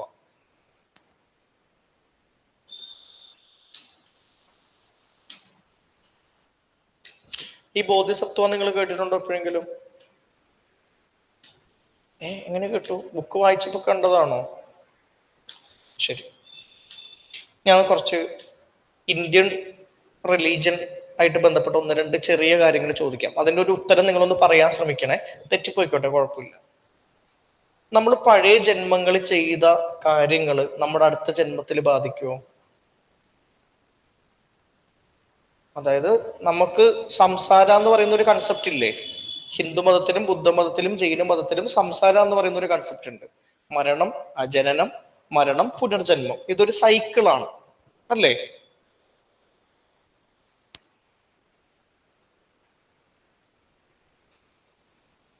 ഇന്ത്യൻ മതങ്ങളിലെല്ലാം ഇമ്പോർട്ടൻ്റ് ആയിട്ടുള്ള ഒരു തിയറിയാണ് സംസാര. സംസാരം എന്ന് പറഞ്ഞു കഴിഞ്ഞാൽ നിങ്ങൾക്ക് ജനനമുണ്ട്, ഡെത്ത്, മരണമുണ്ട്, അതിനുശേഷം റീബർത്ത്, പുനർജന്മമുണ്ട്. ഇതിങ്ങനെ ഒരു സൈക്കിൾ പോലെ ഇങ്ങനെ കണ്ടിന്യൂ ചെയ്തുകൊണ്ടേയിരിക്കും. മരിക്കുന്നു, ജനിക്കുന്നു, പുനർജനിക്കുന്നു, മരിക്കുന്നു, ജനിക്കുന്നു, പുനർജനിക്കുന്നു, ഇങ്ങനെ കണ്ടുകൊണ്ടേയിരിക്കും. ഇതിൽ നിന്ന് നമ്മൾ മോചനം നേടുന്നത്, ഇതിൽ നിന്നുള്ള ലിബറേഷനെയാണ് നമ്മൾ മോക്ഷ എന്ന് പറയുന്നത്. മോക്ഷ എന്ന് പറയുന്നത് ഇതിൽ നിന്നുള്ള ലിബറേഷൻ ആണ്. ഉപനിഷത്തിന്റെ തിയറി പ്രകാരം മോക്ഷം കിട്ടുന്ന ഒരാളുടെ ആത്മാവ് ബ്രഹ്മവുമായിട്ട് അലിഞ്ഞു ചേരും, ആത്മാവും ബ്രഹ്മവും ഒന്നാവും. അതായത് നമ്മുടെ ആത്മാവ് ദൈവത്തിന്റെ ഭാഗമായിട്ട് മാറും എന്നുള്ളതാണ് ഉപനിഷത്ത് ഫിലോസഫിയിൽ പറയുന്നത്. അപ്പൊ നമ്മുടെ പണ്ട് നമ്മൾ ഒരു ജന്മത്തിൽ ചെയ്ത കാര്യങ്ങൾ അടുത്ത ജന്മത്തിൽ പ്രതിഫലിക്കുവോ, റിഫ്ലക്ട് ചെയ്യുവോ, അതോ കഴിഞ്ഞ ജന്മമായിട്ട് ഒരു ബന്ധവും ഇല്ലാതെയായിരിക്കും നമ്മുടെ ഇന്നത്തെ ജന്മം പോവുക? നിങ്ങൾ മഗധീര എന്ന് പറയുന്ന ഒരു സിനിമ കണ്ടിട്ടുണ്ടോ? രാംചരൺ ആ പെണ്ണിന്റെ കയ്യിൽ ഇങ്ങനെ തൊടും, അപ്പോഴേക്ക് പഴയ ജന്മം ഓർമ്മ വരില്ലേ? അതേപോലെ തന്നെ ഈച്ച എന്ന് പറയുന്ന സിനിമ കണ്ടിട്ടുണ്ടോ? അതില് ജ്ഞാനി മരിച്ചതിന് ശേഷം ഈച്ചയായിട്ട് പുനർജനിക്കുമ്പോൾ അദ്ദേഹത്തിന് പഴയ ജന്മത്തിലുള്ള കാര്യങ്ങൾ ഓർമ്മയുണ്ട്. ശരിക്കും ഓർമ്മ ഉണ്ടാകൂല എന്നുള്ളതാണ് സത്യം. പക്ഷെ പഴയ ജന്മത്തിന്റെ നമ്മുടെ നന്മയും തിന്മയും പുതിയ ജന്മത്തിലോട്ട് ക്യാരി ഓവർ ചെയ്യും. മനസ്സിലായോ? കഴിഞ്ഞ ജന്മത്തിൽ നമ്മൾ ചെയ്തതിന്റെ പ്രകാരമാണ് പുതിയ ജന്മത്തിൽ നമ്മുടെ ജന്മം വരുന്നത് തന്നെ. അപ്പൊ കഴിഞ്ഞ ജന്മത്തിൽ ഞാൻ ബ്രാഹ്മണനായിട്ട് ജനിച്ച് കുറെ ആളുകളെയൊക്കെ കൊന്ന് മഹാവൃത്തിയിട്ടവനായിട്ട് ജീവിച്ചെങ്കിൽ ചിലപ്പോൾ അടുത്ത ജന്മത്തിൽ ഞാൻ ചിലപ്പോൾ പോലെ ചണ്ടാളനായിട്ട് ജനിക്കാം. ചിലപ്പോൾ ഞാൻ വല്ല പട്ടിയായിട്ടൊക്കെ ജനിക്കും. കഴിഞ്ഞ ജന്മത്തിലുള്ള മോശം പ്രവൃത്തിയുടെ പ്രകാരം അടുത്ത ജന്മത്തിൽ വളരെ മോശമായിട്ടുള്ള രൂപത്തിലൊക്കെ ജനിക്കാം. അപ്പൊ പഴയ ജന്മത്തിന്റെ പ്രവൃത്തികൾ നമ്മൾ പുതിയ ജന്മത്തിൽ നമ്മളെ ബാധിക്കുന്നുണ്ട് എന്നുള്ളതാണ്. അതെല്ലാ മതത്തിലും അങ്ങനെ തന്നെയാണ്. ബുദ്ധമതത്തിലും ജൈനമതത്തിലും ഹിന്ദു മതത്തിലും. ഈ 3 മതങ്ങളും ഇന്ത്യയിൽ നിന്ന് ഉടലെടുത്ത സെയിം ഫിലോസഫി ആയതുകൊണ്ട് തന്നെ കുറെ സാമ്യങ്ങൾ നമുക്ക് കാണാൻ പറ്റും. ഇപ്പൊ ഇത് നിങ്ങളെ സമ്മതിച്ചല്ലോ. നമ്മള് ഗൗതം സിദ്ധാർത്ഥ എന്ന് പറയുന്ന കപിലവസ്തുവിൽ ജനിക്കുന്ന ക്ഷത്രിയനായിട്ടുള്ള ഒരു മനുഷ്യൻ, അദ്ദേഹത്തിന് പിന്നീട് ആൽമരത്തിന്റെ ചുവട്ടിൽ വെച്ചിട്ട് ബോധോദയം ഉണ്ടാവുന്നു, എൻലൈറ്റ്മെന്റ് ഉണ്ടാവുന്നു. ഈ എൻലൈറ്റ്മെന്റ് കിട്ടിയതിന് ശേഷം അദ്ദേഹത്തിന് നമ്മൾ ബുദ്ധ എന്നാണ് വിളിക്കുക. ആ ബോധം വന്നതുകൊണ്ട് നമ്മൾ അദ്ദേഹത്തിന് ബുദ്ധ എന്നാണ് വിളിക്കുക. അങ്ങനെ ബുദ്ധയായിട്ട് മരിച്ചു പോകുന്നത് കൊണ്ട് അദ്ദേഹത്തിന് എന്തെങ്കിലും ഗുണമുണ്ടോ? ഈ ഗൗതം സിദ്ധാർത്ഥ ബുദ്ധനായല്ലോ, എൻലൈറ്റ്മെന്റ് ഒക്കെ കിട്ടി ബുദ്ധനായി, നിർവാണ എന്ന് പറയുന്ന ഒരു സ്റ്റേറ്റ് അദ്ദേഹം അറ്റൈൻ ചെയ്തു. എന്നിട്ട് അദ്ദേഹം മരിക്കുന്നു. മരിച്ചതിന് ശേഷം അദ്ദേഹം പുനർജനിക്കുമോ? ഇല്ല. അതായത് ബുദ്ധമതത്തിലും ഈ കൺസെപ്റ്റ് ഉണ്ട്, ബർത്ത്, ഡെത്ത്, റീബർത്ത്. ഈ സംസാരം എന്ന് പറയുന്ന കൺസെപ്റ്റ് ബുദ്ധമതത്തിലും ഉണ്ട്. ബുദ്ധമതത്തില് ഈ മോക്ഷത്തിനെ നമ്മൾ വിളിക്കുന്ന പേരാണ് നിബ്ബാന. നിബ്ബാന അറ്റൈൻ ചെയ്ത ഒരാള്, നിർവാണ അറ്റൈൻ ചെയ്ത ഒരാള് മോക്ഷം കിട്ടി. നമ്മൾ പറയില്ലേ, ഉഫ് എനിക്ക് നിർവൃതി അടഞ്ഞു, അല്ല എനിക്ക് ആ നിർവാണ കിട്ടി, അതായത് മോക്ഷം കിട്ടിയെന്ന് അതിന്റെ അർത്ഥം. ലയണൽ മെസ്സി അർജന്റീനക്ക് വേണ്ടിയിട്ട് വേൾഡ് കപ്പ് നേടിയെടുത്തത് എനിക്ക് വലിയൊരു നിർവ്വാണമായിരുന്നു, ഇത് വലിയ മോക്ഷമായിരുന്നു. ഞാൻ അതിനുശേഷം ഫുട്ബോൾ കാര്യമായിട്ട് കണ്ടിട്ട് പോലുമില്ല. അതേപോലെ സിവിൽ സർവീസ് കിട്ടുന്നത് ചിലപ്പോൾ നമുക്കൊരു നിർവ്വാണമായിരിക്കും. പിന്നെ അതിനെപ്പറ്റി ചിന്തിക്കാൻ വേണ്ടല്ലോ. നിർവ്വാണം എന്ന് പറഞ്ഞാൽ മോക്ഷം കിട്ടുക എന്നുള്ളതാണ്. അപ്പൊ ബുദ്ധിസത്തിലുള്ള നിർവ്വാണം എന്ന് പറയുന്നത് മോക്ഷം കിട്ടി ഇനി പുനർജനിക്കാത്ത ഒരു അവസ്ഥേനെയാണ് നമ്മൾ നിർവ്വാണം എന്ന് വിളിക്കുന്നത്. ഈ നിർവ്വാണ അല്ലെങ്കിൽ നിബ്ബാന അറ്റൈൻ ചെയ്ത ഒരാളെ നമ്മൾ പറയുന്ന പേരാണ് ബുദ്ധ. ഇപ്പൊ ബുദ്ധൻ എന്ന് പറയുന്നത് വേറെ ആളുകൾക്കും ആകാട്ടോ. ഗൗതം സിദ്ധാർത്ഥ എന്ന് പറയുന്ന ഒരാള് ആൽമരത്തിന്റെ ചോട്ടിലിരുന്ന് വേറെ ആർക്കും കിട്ടാത്തൊരു സവിശേഷമായിട്ടുള്ള ഒരു ബോധം, ഒരു എൻലൈറ്റ്മെന്റ് പുള്ളിക്ക് കിട്ടിയത് കൊണ്ട് പുള്ളി ബുദ്ധനായി. നിബ്ബാന അറ്റൈൻ ചെയ്ത ഗൗതം സിദ്ധാർത്ഥ ഗൗതം ബുദ്ധയായി മാറി. അങ്ങനെ നിബ്ബാന കിട്ടി ബുദ്ധിയായ ഒരാൾക്ക് മോക്ഷം കിട്ടിപ്പോയിട്ടോ പിന്നെ അദ്ദേഹം ഒരിക്കലും പുനർജനിക്കില്ല. അപ്പൊ കഴിഞ്ഞ ജന്മത്തിലുള്ള കാര്യങ്ങൾ ഈ ജന്മത്തിലോട്ട് ക്യാരി ഓവർ ചെയ്യുന്നല്ലേ ഞാൻ പറഞ്ഞേ. അപ്പൊ ഈ ഗൗതം സിദ്ധാർത്ഥ ബുദ്ധനായതും ആൽമരത്തിന്റെ ചുവട്ടില് ബോധം വന്നതും ഒക്കെ അദ്ദേഹത്തിന്റെ പഴയ ജന്മങ്ങളായിട്ട് ബന്ധം ഉണ്ടാവൂ? മുന്നേയുള്ള ജന്മങ്ങളിലുള്ള പ്രവർത്തികൾ, പുണ്യങ്ങൾ അടുത്ത ജന്മത്തിലോട്ട് ക്യാരി ഓവർ ചെയ്യുമെന്നല്ലേ പറയുന്നേ. അപ്പം പഴയ ജന്മത്തിൽ എന്തെങ്കിലും ചെയ്തത് ഈ ജന്മത്തിൽ ബാധിച്ചത് കൊണ്ടായിരിക്കും ബുദ്ധന് നിർവ്വാണ കിട്ടിയത്? ആയിരിക്കാം. കുറച്ച് ഫിലോസഫിക്കലാണ്, ഒന്ന് ഇരുത്തി ചിന്തിക്കണേ. നമ്മള് ഇത് പൊതുവെ അങ്ങനെ ചിന്തിക്കാത്ത ഇന്ത്യൻ ഫിലോസഫിയിൽ ഇതൊക്കെ വളരെ ഇമ്പോർട്ടന്റ് ആയിട്ടുള്ള കാര്യങ്ങളാണ്. അപ്പൊ ബുദ്ധൻ ശരിക്കും പറഞ്ഞു കഴിഞ്ഞാല് 7000 പ്രാവശ്യത്തോളം ആക്ച്വലി ജനിച്ചിട്ടുണ്ട്. ജനിച്ചു മരിച്ചു ഇങ്ങനെ കുറെ പ്രാവശ്യം ജനിച്ചു മരിച്ചിട്ട് അദ്ദേഹം ഗൗതം സിദ്ധാർത്ഥയായിട്ട് ജനിച്ച സമയത്താണ് അദ്ദേഹത്തിന് നിബ്ബാന കിട്ടുന്നതും അദ്ദേഹം ബുദ്ധനാവുന്നതും അദ്ദേഹം മോക്ഷം കിട്ടുന്നതും. പക്ഷെ എന്ത് വന്നാലും അതിന് മുന്നേ ഉള്ള ജന്മം അദ്ദേഹത്തിനെ സ്വാധീനിച്ചിട്ടുണ്ടാകാം. അതുകൊണ്ടായിരിക്കും ഈ ജന്മത്തിൽ അത് വന്നത്. അതല്ലാതെ അദ്ദേഹം ബുദ്ധനായത് ഒരു ആക്സിഡന്റൽ ആയിട്ടുള്ള ഒരു ഇൻസിഡന്റ് ആയിരിക്കോ? മറ്റേ ന്യൂട്ടന്റെ തലയിൽ ആപ്പിൾ വീണതുപോലെ ആൽമരത്തിന്റെ ചുവട്ടിൽ ഇരുന്നപ്പോ പെട്ടെന്ന് കിട്ടിയതായിരിക്കില്ല. ചിലപ്പോ അതിന്റെ മുന്നേ ഉള്ള ജന്മത്തിൽ അദ്ദേഹത്തിന് ചെയ്തേക്കുന്ന നല്ല പ്രവർത്തികളുടെയും കൂടി ഭാഗമായിട്ടായിരിക്കാം അദ്ദേഹത്തിന് ഇത് കിട്ടിയിട്ടുണ്ടാകുക. ഇനി ഞാൻ പറയാൻ പോകുന്ന ഒരു കൺസെപ്റ്റ് ഒന്ന് ഓർത്തു വെക്കണേ. ഇപ്പൊ Gautam Siddhartha when he attained nibbana he became Buddha, which means that he is not having any rebirth. ഇല്ല, ഇനി കാലചക്രം കഴിഞ്ഞു, ഇനി പുനർജനിക്കാനൊന്നും പോകുന്നില്ല. ഈ ഗൗതം സിദ്ധാർത്ഥയുടെ ഇതിനു മുന്നേ ഉള്ള ജന്മത്തില് അദ്ദേഹം ആ സമയത്തും കുറച്ച് നല്ല പ്രവർത്തികളൊക്കെ ചെയ്തിട്ടുണ്ട്, അല്ലെങ്കിൽ ഒരു നല്ല മനുഷ്യനായിരുന്നു. ആ സമയത്ത് അദ്ദേഹം ബുദ്ധനല്ല, അദ്ദേഹത്തിന് നമ്മൾ വിളിക്കുന്ന പേര് ബോധിസത്വ എന്നാണ്. ഗൗതം സിദ്ധാർത്ഥയായിട്ടല്ല, വേറെ ആരെങ്കിലും ആയിട്ടായിരിക്കും അദ്ദേഹം ജനിച്ചത്. ആ സമയത്ത് ഹി വാസ് എ ബോധിസത്വ. ഇപ്പൊ ഒരാൾ ബുദ്ധനാകുന്നതിന് തൊട്ടു മുന്നേ ഉള്ള ആ ഒരു ലൈഫിന് അദ്ദേഹം ബോധിസത്വ എന്ന് പറയുന്ന ഒരാളാണ്. ഈ ബോധിസത്വ എന്ന് പറയുന്ന ആളുടെ ഒരു പ്രത്യേകത എന്താന്ന് വെച്ച് കഴിഞ്ഞാല് അദ്ദേഹത്തിന് എങ്ങനെയാണ് മോക്ഷം കിട്ടണ്ടെന്നുള്ളൊരു പാത അറിയാം. അതവിടെ നിൽക്കട്ടെ, കൂടുതൽ ചിന്തിക്കേണ്ട. ഈ ബോധിസത്വ ആക്സിഡന്റലി ആകുന്നതാ? അല്ല. ഇതിനു മുന്നേയും അദ്ദേഹം ജനിച്ചിട്ടുണ്ട്. ആ ജനിച്ചപ്പോഴൊക്കെ അദ്ദേഹത്തിന്റെ കുറെ ഗുണങ്ങള്, ഓരോ ജന്മത്തിലും അദ്ദേഹം കുറെ ഗുണങ്ങൾ നേടുന്നുണ്ട്. ആ ഗുണത്തിനെ പരമിട്ട എന്നാണ് ബുദ്ധിസത്തിൽ വിളിക്കുക. ഇപ്പൊ ഒരു ജന്മത്തിൽ ഞാൻ കറേജ് എന്ന് പറയുന്ന ഒരു പരമിട്ട നേടി, അടുത്ത ജന്മത്തിൽ ഞാൻ കമ്പാഷൻ എന്ന് പറയുന്ന ഒരു ഗുണം, ഒരു പരമിട്ട ആ ജീവിതത്തിൽ ഞാൻ നേടി. ഇതെല്ലാം എന്റെ ആത്മാവിലോട്ട് ലയിച്ചു ചേരുമായിരിക്കും. അങ്ങനെ കുറെ പരമിട്ടാസ് ഓവർ എ പീരീഡ് ഓഫ് ടൈമില് ഓവർ ദി റീബർത്ത് അക്യുമുലേറ്റ് ചെയ്യുന്ന ഒരു വ്യക്തിയാണ് ബോധിസത്വമായിട്ട് മാറുന്നത്. ഇപ്പൊ ഇതൊന്നും ആക്സിഡന്റൽ ഇവന്റ് അല്ല. നമ്മൾ കുറെ ജന്മങ്ങൾ എടുത്ത സമയത്ത് ഓരോ ജന്മത്തിലും നമ്മൾക്ക് കുറെ ഗുണങ്ങൾ പരമിട്ടാസ് അറ്റൈൻ ചെയ്താൽ മാത്രമേ ഒരാൾക്ക് ബോധിസത്വം ആകാൻ പറ്റുള്ളൂ. ബോധിസത്വം ആയ ഒരാളാണ് പിന്നീട് ബുദ്ധനായിട്ട് ജനിക്കുന്നത്. മനസ്സിലായി? ഇതൊരു ആക്സിഡന്റൽ ആയിട്ടുള്ള സംഭവങ്ങളല്ല. ഇനി ഈ ഗുണങ്ങൾ നേടി നേടി നേടി നേടി നേടി ഒരു പെർട്ടിക്കുലർ ജന്മത്തിൽ ബോധിസത്വം നമ്മൾ ആകുന്ന സമയത്ത് ആക്ച്വലി നമ്മൾക്കറിയാം എങ്ങനെയാണ് ഹൗ ടു അറ്റൈൻ നിബ്ബാന എന്നും ഹൗ ടു അറ്റൈൻ മോക്ഷ എന്നും കൃത്യമായിട്ട് നമുക്കറിയാം. പക്ഷെ നമ്മൾ എന്ത് ചെയ്യുന്നില്ല? അറിഞ്ഞുണ്ട് പുനർജനിക്കുന്നില്ല. അല്ല, അറിഞ്ഞുകൊണ്ട് പുനർജനിക്കുകയാണ്. മോക്ഷം അറിഞ്ഞുകൊണ്ട് നേടാതെ അടുത്ത ജന്മം നമ്മൾ വീണ്ടും എടുക്കുകയാണ്. ആ കൺസെപ്റ്റ് ഞാൻ വേറൊരു രീതിയിൽ പറഞ്ഞു തരാമേ. അത് എന്റെ നറേറ്റീവ് തെറ്റിയത്. ഞാൻ ഇങ്ങനെയല്ല ഇത് ക്ലാസ്സിൽ എക്സ്പ്ലെയിൻ ചെയ്യാറുള്ളത് സാധാരണ രീതിയിൽ. ഈ സമയത്ത് വേറൊരു സാധനം ഇടയിൽ കയറി വന്നതുകൊണ്ട് ആ നറേറ്റീവ് പറയുന്നത് ഫുള്ള് തെറ്റിപ്പോയതാ. നിങ്ങൾക്ക് വലിയ കൺഫ്യൂഷൻ ഇല്ലല്ലോ? പരമിട്ട എന്ന് പറഞ്ഞാൽ എന്താ? ഓവർ എ പീരീഡ് ഓഫ് ടൈമില് ഓവർ റീബർത്തിൽ ഒരാൾ നേടുന്ന കുറെ ഗുണങ്ങള്, പെർഫെക്ഷൻസ്, നന്മകള്, അതിനെ പരമിട്ട എന്ന് വിളിക്കും. പരമിട്ടാസ് ഓവർ എ പീരീഡ് ഓഫ് ടൈമിൽ അക്യുമുലേറ്റ് ചെയ്യുന്ന ആള്, റീബർത്തുകൾ എടുത്തെടുത്ത് അറ്റൈൻ ചെയ്യുന്ന ആളെയാണ് നമ്മൾ ബോധിസത്വ എന്ന് വിളിക്കുന്നത്. ബോധിസത്വ ആയിട്ട് മരിക്കുന്ന ഒരാളാണ് പിന്നെ ബുദ്ധനായിട്ട് ജനിക്കുന്നത്. പക്ഷെ ബോധിസത്വ ആയ സമയത്ത് അദ്ദേഹത്തിന് ശരിക്കും ആ ജന്മത്തിലെ മോക്ഷം കിട്ടുമായിരുന്നു കേട്ടോ.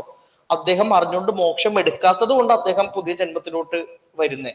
അത് എക്സ്പ്ലെയിൻ ചെയ്യാൻ ഞാൻ വേറൊരു കാര്യം പറഞ്ഞുതരാം. ഇത് ശരിക്കും എക്സ്പ്ലെയിൻ ചെയ്യാനായിട്ട് എളുപ്പമുള്ളൊരു മാർഗമുണ്ട്. ഇതില് ഞാൻ പറയുന്ന കാര്യങ്ങളൊന്നും പൂർണ്ണമായിട്ടും ശരിയല്ല കേട്ടോ. ഞാനൊരു എക്സാമ്പിൾ പോലെ പറയുന്നതാ, ഹൈപ്പോത്തറ്റിക്കല. നിങ്ങൾക്ക് ഇതൊന്നും മനസ്സിലാകാൻ വേണ്ടിയിട്ട് മാത്രമാണ്. ഇപ്പൊ ഞാൻ എന്റെ സിവിൽ സർവീസിന്റെ അറ്റംപ്റ്റിനെ ഒരു സംസാരിയായിട്ട് കണക്കാക്കാം. അതായത് prelims, mains, interview, prelims, mains, interview, അല്ലേ? ബർത്ത്, ഡെത്ത്, റീബർത്ത് പോലൊരു സൈക്കിൾ ആണല്ലോ ഇത്. ഇന്റർവ്യൂ പൊട്ടിക്കഴിഞ്ഞാൽ വീണ്ടും പുനർജനിക്കണ്ടേ? വീണ്ടും പ്രിലിംസ് എഴുതണ്ടേ? അങ്ങനെ നമുക്ക് കണക്കാക്കാം.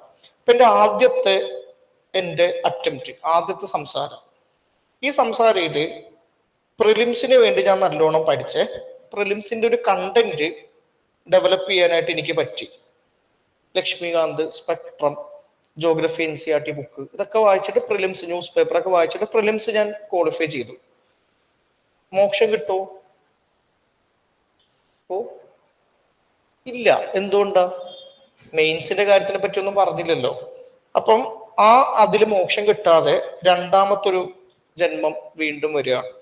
പക്ഷെ കഴിഞ്ഞ ജന്മത്തിലുള്ള പരമിട്ട എന്റെ കൂടെ സ്റ്റേ ചെയ്യൂട്ടോ. ഞാൻ ഓൾറെഡി അക്വയർ ചെയ്തൊരു കാര്യമാണല്ലോ. അപ്പൊ പ്രിലിംസിന്റെ ഒരു കണ്ടന്റ് എന്ന് പറയുന്ന ഒരു സാധനം ഞാൻ ഓൾറെഡി അക്വയർ ചെയ്തതാണ്. ആ പരമിട്ട ആ ഗുണം എന്റെ കയ്യിലുണ്ട്. ഈ സമയത്ത് ഞാൻ എന്ത് ചെയ്തു, മെയിൻസിന്റെ കണ്ടന്റ് റെഡിയാക്കി. മെയിൻസിന് വേണ്ടി ഞാൻ നല്ലോണം പഠിച്ചു. വാല്യൂ അഡീഷൻ നോട്ട്സ്, പിന്നെ പ്രഹർ, എംപുരിയുടെ പൊളിറ്റിയുടെ നോട്ട്സ് ഒക്കെ പഠിച്ചു. കുറച്ച് വെറൈറ്റി ആയിരുന്നു ഈ പ്രാവശ്യം. കണ്ടന്റ് ബെറ്റർ ആക്കി. മോക്ഷം കിട്ടുമോ? എന്താടാ മോക്ഷം കിട്ടാത്ത? ഇന്റർവ്യൂ അല്ലാതെ മോക്ഷം കിട്ടാതിരിക്കാം. പ്രിലിംസ് കണ്ടന്റും മെയിൻസ് കണ്ടന്റും ശരിയാക്കി എന്ന് വിചാരിക്കുക. പക്ഷെ എനിക്ക് ക്വസ്റ്റ്യന്റെ ഡിമാൻഡിനെ മനസ്സിലാക്കാനായിട്ടുള്ള ഒരു ബോധമില്ല. കണ്ടന്റ് ഉണ്ട്, പക്ഷെ എനിക്ക് വായി തോന്നിയതൊക്കെ ഞാൻ എഴുതി വെക്കുന്നത്, മാർക്ക് കുറയും. അപ്പൊ ഞാൻ മോക്ഷം കിട്ടാതെ വീണ്ടും മൂന്നാമത്തെ ബർത്തിലോട്ട് വരികയാണ്. ഇവിടെ പ്രിലിംസിന്റെ കണ്ടന്റ് ഉണ്ട്, മെയിൻസിന്റെ കണ്ടന്റ് ഉണ്ട്, ക്വസ്റ്റ്യന്റെ ഡിമാൻഡിനെ മനസ്സിലാക്കുന്നു. പക്ഷെ ഇവിടെ എന്റെ ടൈം മാനേജ്മെന്റ് ശരിയാകുന്നില്ല. വീണ്ടും അടുത്ത ബർത്ത് എടുക്കും. അപ്പൊ ഓരോ ബർത്ത് എടുക്കുമ്പോഴും ഓരോ അറ്റംപ്റ്റിലോട്ട് വരുമ്പോഴും പഴയ സാധനങ്ങൾ ക്യാരി ഓവർ ചെയ്ത് വരുവേ. അപ്പൊ പ്രിലിംസിന്റെ കണ്ടന്റ് ശരിയായി, മെയിൻസിന്റെ കണ്ടന്റ് ശരിയായി, ക്വസ്റ്റ്യന്റെ ഡിമാൻഡിന് മനസ്സിലായി, ടൈം മാനേജ്മെന്റ് ശരിയായി. അതുകൊണ്ട് തന്നെ ഇന്റർവ്യൂ കോളും വന്നു.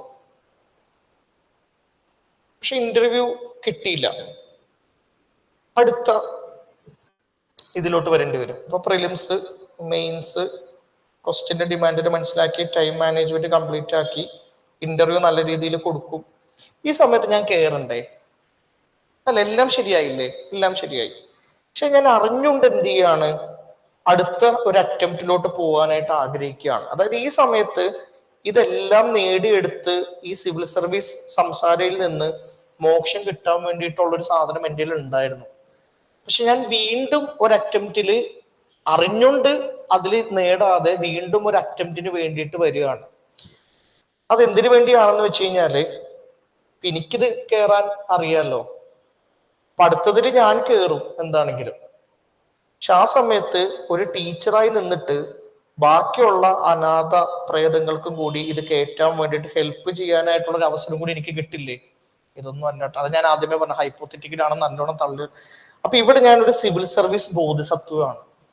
അതായത് സ്വന്തമായിട്ട് കയറി പോകാൻ ഉള്ള ഒരു അവസരം കിട്ടിയിട്ട് അതിൽ കയറി പോകാതെ ഒരു അറ്റംപ്റ്റ് വൈകിപ്പിച്ച് സെൽഫ്ലെസ് ആയിട്ടുള്ള ഞാൻ, നിങ്ങളോടൊക്കെ കമ്പാഷനേറ്റ് ആയിട്ടുള്ള ഞാൻ എന്ത് ചെയ്തു, നിങ്ങളെയും കൂടി കയറ്റാൻ വേണ്ടിയിട്ട് വീണ്ടും ഒരു അറ്റംപ്റ്റ് എടുത്ത് നിങ്ങളെയും കൂടി ഞാൻ ഈ മാർഗം പറഞ്ഞു തന്നു. ഇവളുടെയൊക്കെ മൊത്തമുള്ള പുച്ഛം നോക്കി ഇങ്ങനെ ഇതൊരു മനസ്സിലാക്കാൻ വേണ്ടി എനിക്ക് കിട്ടാത്തത് കൊണ്ടാട്ടോ എനിക്ക് കിട്ടാത്തത്. അല്ല, ലോകത്തിൽ ഒരു മനുഷ്യനും സിവിൽ സർവീസ് ബോധിസത്വം ആകൂല. എല്ലാവരും സ്വന്തമായിട്ട് കയറി പോകാനല്ലേ നോക്കുള്ളൂ. ബുദ്ധിസത്തിലും ഇങ്ങനെ ഒരു കൺസെപ്റ്റ് ഉണ്ട്. അതായത് പല പല ഗുണങ്ങള് ഓവർ ദി റീബർത്ത് നേടിയ ഒരാള്, പരമിട്ടാസ് നേടിയ ഒരാള് കുറെ പരമിട്ടാസ് അക്യുമുലേറ്റ് ചെയ്യുന്ന സമയത്ത് ഹി ബിക്കം ബോധിസത്വ. ഈ ബോധിസത്വം ആകുന്ന സമയത്ത് he know how to attain nibbana and how to attain moksha. ഇതറിയാം. But he consciously delays his own moksha. അദ്ദേഹത്തിന്റെ മോക്ഷത്തിന് അദ്ദേഹം കോൺഷ്യസ്ലി വളരെ ബോധപൂർവം ഡിലേ ചെയ്യാണ്. എന്തുകൊണ്ട്? Out of compassion for other people. പുനർജന്മം എടുത്ത് ബാക്കിയുള്ള ആളുകളെയും കൂടിയിട്ട് രക്ഷപ്പെടുത്താൻ വേണ്ടിയിട്ട് വീണ്ടും ജനിച്ചു വന്ന ഒരാളാണ് ഇദ്ദേഹം. അപ്പൊ കഴിഞ്ഞ ജന്മത്തിൽ ബോധിസത്വമായിരുന്നു, ഈ ജന്മത്തിൽ ബുദ്ധനായി കഴിഞ്ഞാൽ പിന്നെ ഒന്നും ചെയ്യാൻ പറ്റില്ല കേട്ടോ. പിന്നെ പുനർജനിക്കാൻ പറ്റില്ല, പിന്നെ കഴിഞ്ഞു. എനിക്ക് സിവിൽ സർവീസ് കിട്ടിയാലേ പഠിപ്പിക്കാൻ പറ്റുമോ? പൈസ വാങ്ങാതെ പഠിപ്പിക്കാം, പൈസ കിട്ടിയിട്ട് പഠിപ്പിക്കാൻ പറ്റില്ല. കാര്യം അങ്ങനത്തെ ജോലി ചെയ്യാൻ പാടില്ല എന്നാണ്. അപ്പം ഇതാണ് ഇതിന്റെ അവസ്ഥ. എന്റെ എക്സാമ്പിള് ഞാൻ നിങ്ങൾക്കിത് മനസ്സിലാകാൻ വേണ്ടി പറഞ്ഞതാണ്. അതിന് ശരിക്കും പറഞ്ഞ കഥയായിട്ട് ഒരു ബന്ധവുമില്ല. പരമിട്ടാസ് ഓവർ എ പീരീഡ് ഓഫ് ടൈമിൽ അറ്റൈൻ ചെയ്തു എന്നുള്ളത് ശരിയാണ്. പക്ഷെ ബോധിസത്വം ഒരിക്കലും സിവിൽ സർവീസിൽ ആർക്കും ആകാൻ പറ്റില്ല.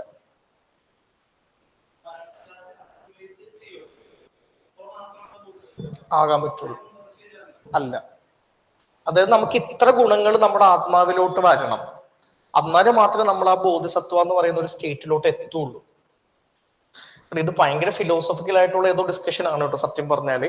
അതൊരു ക്ലാസ്സിൽ മനസ്സിലാക്കാനും UPSCയുടെ ചോദ്യത്തിന് ആൻസർ ചെയ്യാനും പറ്റുന്ന രൂപത്തിൽ ഞാൻ പറഞ്ഞു തരുന്നതാ. ഇതിനേക്കാളും കോംപ്ലക്സിറ്റി ഉണ്ടാവും.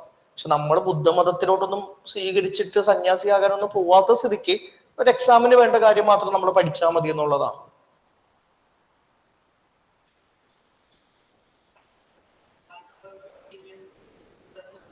ഉം.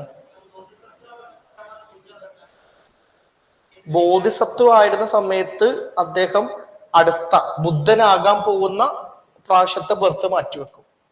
ഇപ്പൊ ഗൗതം സിദ്ധാർത്ഥ അതിനു മുന്നേ ഉള്ള ജന്മത്തിലെ അദ്ദേഹത്തിന് സത്യം പറഞ്ഞാല് മോക്ഷം നേടാനുള്ള വഴി അറിയായിരുന്നു. പക്ഷെ ഒരു പുതിയൊരു ജന്മം കൂടി എടുത്തു കഴിഞ്ഞാല് ബാക്കിയുള്ള എല്ലാ ആളുകൾക്കും പറഞ്ഞു കൊടുത്തിട്ട് അവരെയും കൂടി മോക്ഷത്തിന്റെ പാതയിലോട്ട് കൊണ്ടുപോയി എല്ലാവർക്കും ഒരു ഗുണം ചെയ്യാമല്ലോ.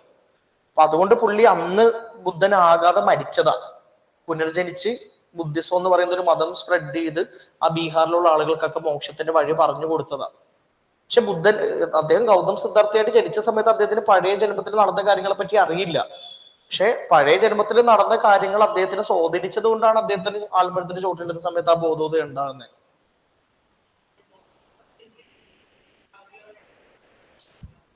ചിലപ്പോ വൈകിയായിരിക്കും മനസ്സിലായിട്ടുണ്ടാകുക, മരിക്കാനായിട്ടുണ്ടാവും ഓൾറെഡി.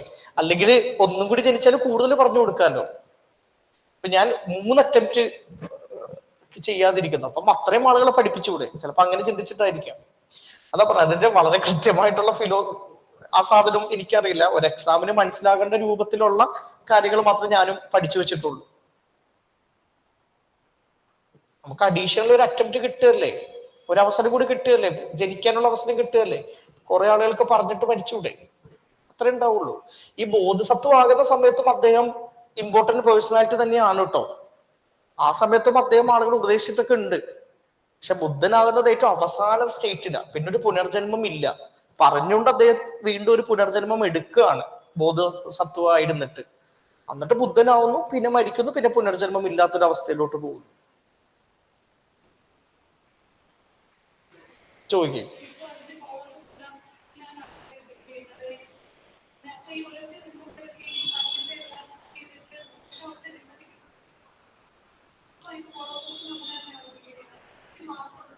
അല്ലല്ല, എല്ലാവർക്കും ഇങ്ങനെ തന്നെയാണ്. പക്ഷെ ബുദ്ധിസത്തിൽ തന്നെ 3 മേജർ സെക്റ്റുകളും ഒരു 25 സബ് സെക്റ്റുകളും ഉണ്ട്. ഇവർക്ക് എല്ലാവർക്കും ഡിഫറെന്റ് ആയിട്ടുള്ള വിശ്വാസങ്ങളാണ്. നമ്മളെ മഹായാന ബുദ്ധിസത്തിലുള്ള ആളുകളുടെ വിശ്വാസത്തിനെ പറ്റിയിട്ടാണ് പറയുന്നത്. ഹിനായന ബുദ്ധിസത്തിൽ ബോധിസത്വം എന്ന് പറയുന്ന ഒരാളെ പോലും ഇല്ല. ഹിനായന ബുദ്ധിസത്തില് ഈ പഴയ ജന്മങ്ങളുണ്ട്, പഴയ ജന്മങ്ങളിൽ നമ്മൾ ചെയ്യുന്ന പ്രവൃത്തികൾ നമ്മുടെ പുതിയ ജന്മത്തിനെ ബാധിക്കുന്നുണ്ട്. പക്ഷെ ബോധിസത്വം എന്ന് പറയുന്ന ഒരു സ്റ്റേറ്റേ ഇല്ല ഹിനായന ബുദ്ധിസത്തില്. ഇത് മഹായാന ബുദ്ധിസത്തിലുള്ള ആളുകളുടെ കൺസെപ്റ്റാണ്. ഇങ്ങനെ എല്ലാ മതത്തിലും അങ്ങനെയൊക്കെ വ്യത്യാസങ്ങൾ ഉണ്ടാവൂലേ. ഇസ്ലാമിലും ക്രിസ്ത്യാനിറ്റിയും തമ്മിൽ കുറെ കാര്യങ്ങളിൽ സെയിം ആണ്. പക്ഷെ ഇസ്ലാമിൽ മുഹമ്മദ് എന്ന് പറയുന്ന ഒരു പ്രോഫറ്റ് ഉണ്ട്, ജീസസ് മരിച്ചിട്ടില്ല, കുരിശിലേറ്റിട്ടില്ല എന്ന് ഇവര് വിശ്വസിക്കുന്നുണ്ട്. പക്ഷെ അവര് വേറെ രീതിയിലാണ്. ക്രിസ്ത്യൻസ് വിശ്വസിക്കുന്നത് മുഹമ്മദ് പ്രോഫറ്റ് അല്ലാന്നും ജീസസ് ദൈവപുത്രനാണോ ആണ്. ആ ഒരു വ്യത്യാസം ഇല്ലേ, അതേപോലത്തെ വ്യത്യാസങ്ങൾ ഇവർക്കിടയിലുണ്ട്. സഹോദരങ്ങളാണെങ്കിലും ഐഡിയോളജിക്കൽ ഡിഫറൻസസ് ഉണ്ട്.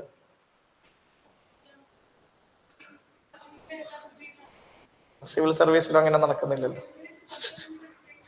അതിന് മുന്നേ അവർ ഒളിച്ചു പഠിച്ചിട്ടുണ്ട്. അല്ലാതെ ഒരാളും എൻ്റെ അറിവില് അങ്ങനെ ഒരു അറ്റംപ്റ്റ് കൊണ്ടിട്ട് ഇതാരും കയറിയിട്ടില്ല. ഈ അങ്ങനെ പറയുന്ന ആളുകൾ വെറുതെ പറയുന്നതാ.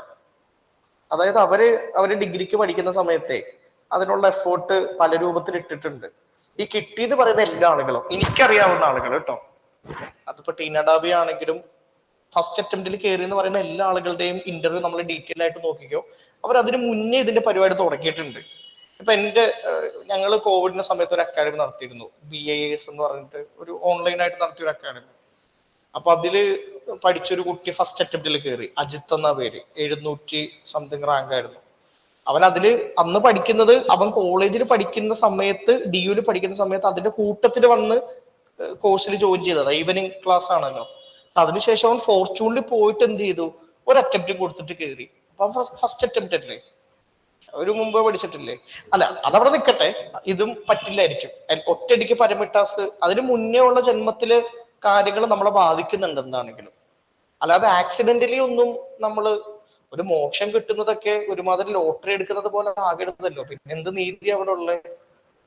പിന്നെ ഈ പറയുന്ന പോലെ ഇതിനെ ഭയങ്കര ആധികാരികമായിട്ട് സംസാരിക്കാനുള്ള ബോധമൊന്നും എനിക്കില്ല കേട്ടോ. അതുകൊണ്ട് അത്ര ഇൻഡെപ്തിൽ ഇത് പഠിക്കേണ്ട ഒരു ആവശ്യം നമുക്ക് ഈ പരീക്ഷയ്ക്ക് വേണ്ടിയല്ലേ നമ്മൾ പഠിക്കുന്നത്. അപ്പൊ അതിനുള്ളൊരു പഠനം മാത്രമേ ഞാനും നടത്തിയിട്ടുള്ളൂ. പക്ഷെ ഇതുവരെ പറഞ്ഞ കാര്യങ്ങൾ നിങ്ങൾക്ക് എക്സാമിന് വേണ്ടിയിട്ട് കറക്റ്റാണ്. നിന്റെ ഡൗട്ട്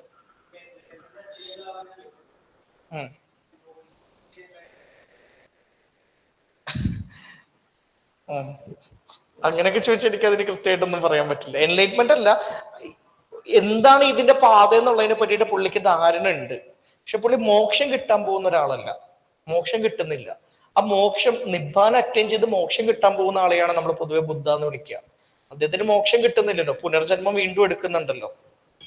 ബുദ്ധ എന്ന് പറയുന്ന ഒരു സ്റ്റേറ്റ് എത്തിക്കഴിഞ്ഞാൽ പിന്നെ പുനർജന്മം ഇല്ല, കഴിഞ്ഞു, അറ്റംപ്റ്റ് കഴിഞ്ഞതുപോലെ അത്. ആ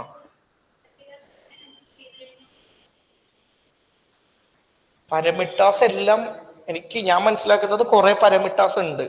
അതിൽ സെർട്ടൻ നമ്പർ ഓഫ് ഗുണങ്ങൾ നമ്മൾ അച്ചീവ് ചെയ്യുന്ന നമ്മുടെ ആത്മാവിന് ബോധിസത്വം ആകാൻ വേണ്ടിയിട്ടുള്ള ഒരു ബോധം കിട്ടും. ഈ പ്രിലിംസും ഇതൊക്കെ കിട്ടുന്ന ഒരാൾക്ക് അറ്റംപ്റ്റ് ഫുൾ എന്താണെങ്കിലും കിട്ടും എന്ന് പറയുന്നത് പോലെ ആക്സിഡന്റലി അത് കിട്ടും.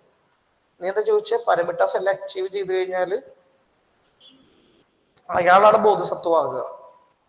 കുറെ ഗുണങ്ങൾ ഓവർ ദി ബർത്തിൽ അച്ചീവ് ചെയ്യുന്ന ഒരാളാണ് ബോധിസത്വ എന്ന് പറയുന്ന ആള്.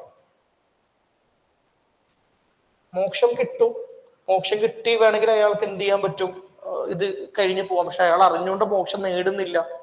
എൻലൈറ്റ്മെന്റ് അയാൾക്ക് ബുദ്ധ കൊണ്ട് അറ്റൈൻ ചെയ്യണമെങ്കിൽ ചെയ്യാം, അയാൾ അറിഞ്ഞുകൊണ്ട് ചെയ്യുന്നില്ല. ഇപ്പൊ സിവിൽ സർവീസ് ഞാൻ ഈ അറ്റംപ്റ്റ് മര്യാദക്ക് കൊടുക്കുന്നില്ല എന്ന് പറയുന്നത് പോലെ തന്നെയാണ് അയാൾ അത് നേടാതെ മരിക്കുന്നത്, പുനർജന്മം എടുക്കാൻ വേണ്ടിയിട്ട്. ഈ ബോധസത്വയായിട്ട് ബുദ്ധന് മരിച്ചതിന് ശേഷം, ഗൗതം സിദ്ധാർത്ഥ മരിച്ചതിന് ശേഷം സ്വർഗത്തിലിരുന്ന് ഇനി ഞാൻ ബുദ്ധനായിട്ടുള്ള പുനർജന്മം വരുമല്ലോ പുള്ളിയുടെ, അതിൽ ഞാൻ എവിടെയാ ജനിക്കണ്ടേ എന്നുള്ളതൊക്കെ ബുദ്ധൻ തന്നെ തീരുമാനിച്ച് ജനിച്ചതാന്നാ പറയുന്നത്. അപ്പൊ ഈ ബുദ്ധൻ ജനിക്കുന്നത് മല്ല എന്ന് പറയുന്ന സ്ഥലത്തല്ലേ.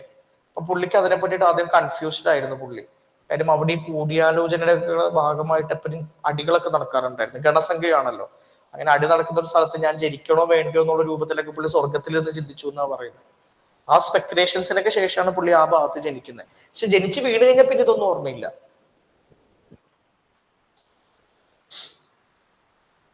മക്കളെ ഇത്രയൊക്കെ മതി. നിങ്ങൾക്ക് ഈ മതത്തിലോട്ടൊന്നും പോകാൻ ആഗ്രഹമില്ലല്ലോ, സിവിൽ സർവീസ് പരീക്ഷ ജയിച്ചാൽ പോരെ. ആ ഞാനെന്തോ ബുദ്ധമതമൊക്കെ ഫോളോ ചെയ്യുന്ന ആളെ പോലെ ഏതോ മതത്തിന്റെ സംവാദത്തിന്റെ വന്ന പോലെ ഇരുത്തി ചോദിക്കുക അങ്ങോട്ട്. ഇത്ര ക്ലാരിറ്റി ഒന്നും വേണ്ട. നിങ്ങൾ ഇത് പഠിക്കാനുള്ള ബുദ്ധിയും ബോധവും മതി നമുക്ക്. ശരി, കുറച്ച് മനസ്സിലായത് വെച്ചിട്ട് കുറച്ച് ചോദ്യത്തിന്റെ ഉത്തരവൊക്കെ ഒന്ന് പറയും.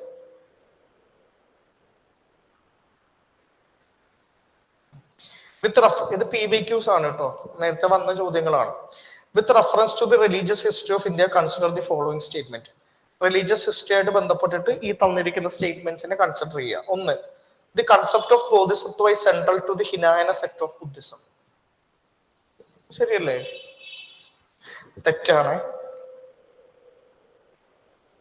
മഹായാനാണ്.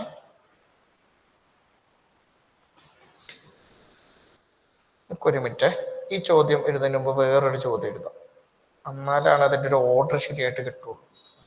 കൺസിഡർ ദി ഫോളോയിങ്, താഴെ തന്നിരിക്കുന്നതിനെ കൺസിഡർ ചെയ്യാം. Defecation of Buddha, tread in the path of Bodhisattva, image worship and rituals. Which one of the above is or are the feature or features of Mahayana Buddhism? മേലെ തന്നിരിക്കുന്നവയിൽ മഹായാന ബുദ്ധിസത്തിന്റെ ഫീച്ചർ അല്ലെങ്കിൽ ഫീച്ചേഴ്സ് ഏതൊക്കെയാണ്? ഒന്ന് മാത്രമാണോ, ഒന്ന് രണ്ടും ഉണ്ടോ, രണ്ടും മൂന്നും ഉണ്ടോ, ഒന്ന് രണ്ട് മൂന്നും ഉണ്ടോ?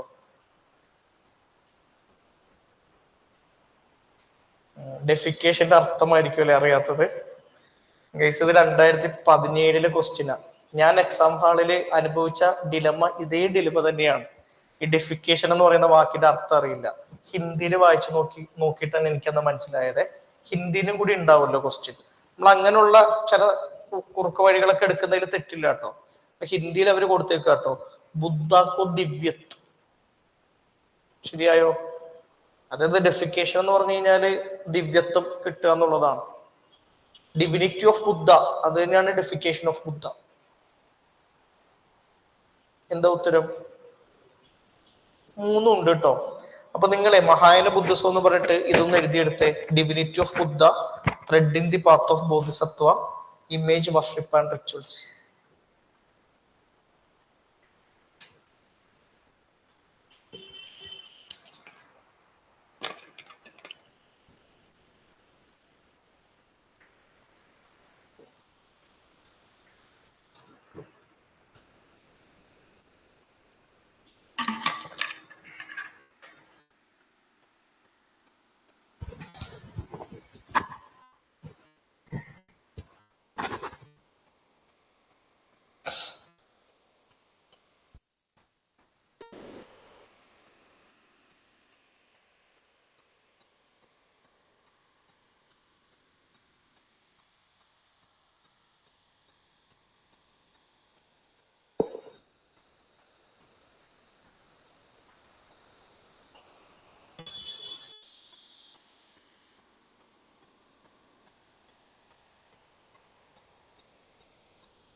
ഓക്കെ അല്ലേ? ഇനി മറ്റേ ചോദ്യം ചെയ്യാം. ഒന്നാമത്തത്, concept of Bodhisattva is central to the Hinayana sect of Buddhism. തെറ്റാണത്. മഹായന സെക്ട് ഓഫ് ബുദ്ധിസത്തിന്റെ ഫീച്ചറാണ്. രണ്ടാമത്തത്, Bodhisattva is a compassionate one on his way to enlightenment. ശരിയാണോ? ബോധിസത്വ എന്ന് പറയുന്നത് ഒരു കമ്പാഷനേറ്റ് മനുഷ്യനല്ലേ? അല്ലേ? എൻലൈറ്റ്മെന്റിന്റെ പാതയിലുള്ള ഒരാളല്ലേ? രണ്ട് ശരിയാണ്. മൂന്ന്, Bodhisattva delays achieving his own salvation to help all sentient beings on their path to it. ശരിയാണ്. അപ്പൊ നിങ്ങൾ ബോധിസത്വ എന്ന് എഴുതിയിട്ട് ഈ 3 പോയിന്റ് എഴുതിയേ. It is central to Mahayana sect, it is a compassionate one on his way to enlightenment, delays achieving his own salvation to help all sentient beings on their path to it.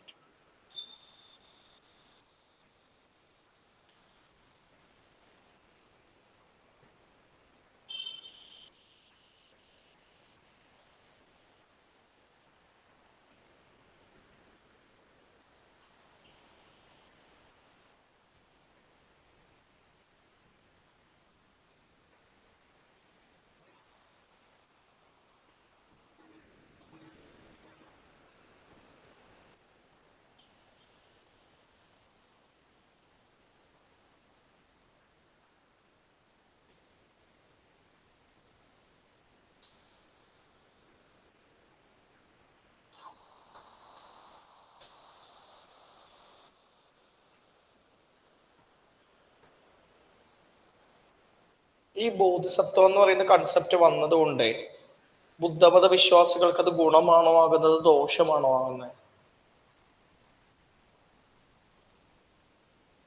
ഗുണമല്ലേ?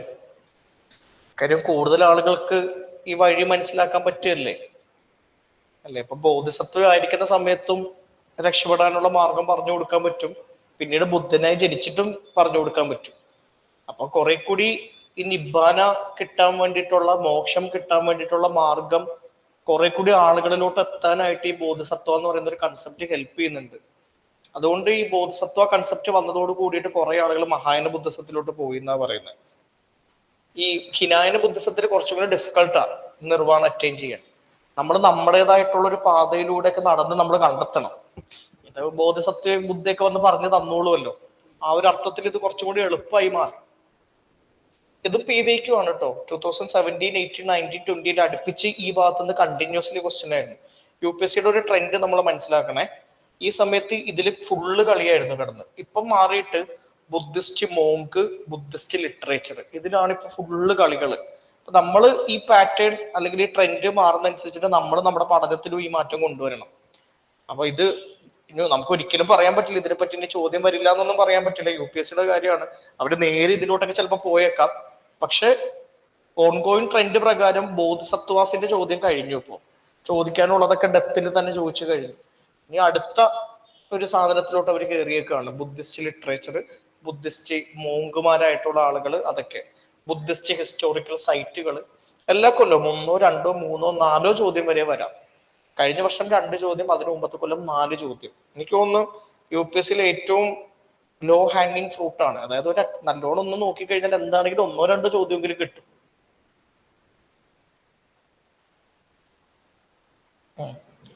With reference to the cultural history of India, which one of the following is the correct description of the term paramittas?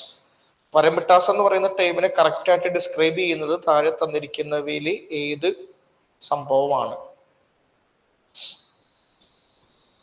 C. അതൊന്ന് എഴുതിയെടുത്തപ്പം പാരമിറ്റാസ് എന്ന് എഴുതിയിട്ട് perfections whose attainment led to the Bodhisattva path. കുറെ perfections attain ചെയ്യുമ്പം അതുകൊണ്ടാണ് ഈ ബോധിസത്വ എന്ന് പറയുന്ന ഒരു പാതയിലോട്ട് മാറുന്നത്. ബോധിസത്വ പാതയിൽ നിന്ന് പിന്നെ ബുദ്ധനായി മാറുന്നു. ബോധിസത്വ ആകുന്ന സമയത്ത് അദ്ദേഹത്തിന് മോക്ഷം കിട്ടാനുള്ള മാർഗം അറിയാമെങ്കിലും അറിഞ്ഞുകൊണ്ട് പുനർജനിച്ച് വീണ്ടും ആളുകൾക്ക് ഇത് പറഞ്ഞു കൊടുക്കാൻ ശ്രമിക്കുന്നു.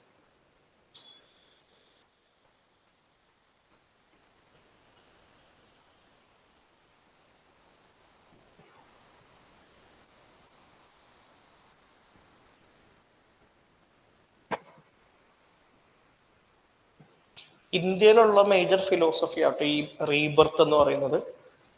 ഇന്ത്യയിലാണ് ഇതിന്റെ ഒരു മേജർ സ്ഥലം. ട്രാൻസ് മൈഗ്രേഷൻ ഓഫ് സോൾ എന്ന് പറയും. ആത്മാവിന് മരണമില്ല എന്നും ആത്മാവ് വീണ്ടും വേറൊരു ശരീരത്തിൽ പുനർജനിക്കുമെന്നും എന്ന് പറയുന്ന ആ ഒരു കൺസെപ്റ്റ് ഇന്ത്യൻ ഫിലോസഫിയിലും സ്പിരിച്വാലിറ്റിയിലും വളരെ ഡോമിനന്റ് ആണ്. വെസ്റ്റിലുള്ള കുറെ ആളുകൾക്ക് ഇതൊക്കെ ഇഷ്ടപ്പെട്ടിട്ട് അവർ ഇത് ശരിയാണെന്ന് പറഞ്ഞിട്ട് ഇതിനെ പഠിക്കാനൊക്കെ വേണ്ടി വരാറുണ്ട്. ഇപ്പം തിയോസഫിക്കൽ സൊസൈറ്റി എന്ന് പറയുന്ന ഒരു സൊസൈറ്റി ഒക്കെ ഉണ്ടാക്കിയിട്ടുണ്ട്. ഇന്ത്യൻ റിലീജിയൻസ് ആണ് ശരിയായിട്ടുള്ള ഒരു പാത എന്ന് പറഞ്ഞിട്ട് അതിനെപ്പറ്റി പഠിക്കുന്ന യൂറോപ്യൻസിന്റെ സൊസൈറ്റിയുടെ പേരാണ് തിയോസഫിക്കൽ സൊസൈറ്റി. നമ്മൾ ഫ്രീഡം മൂവ്മെന്റ് ആയിട്ട് ബന്ധപ്പെട്ടിട്ട് മോഡേൺ ഇന്ത്യയിൽ അത് പഠിക്കുവേ. ഞാനിപ്പോ ഒന്ന് ജസ്റ്റ് പറഞ്ഞു വെക്കുന്നതാണ്. ഈ തിയോസഫിക്കൽ സൊസൈറ്റിയുടെ ഭാഗമായിട്ട് ഇന്ത്യയിലോട്ട് വന്ന വളരെ പ്രസിദ്ധയായിട്ടുള്ള ഫേമസ് ആയിട്ടുള്ള ഒരു ആളുണ്ട്. ആരാ? Annie Besant.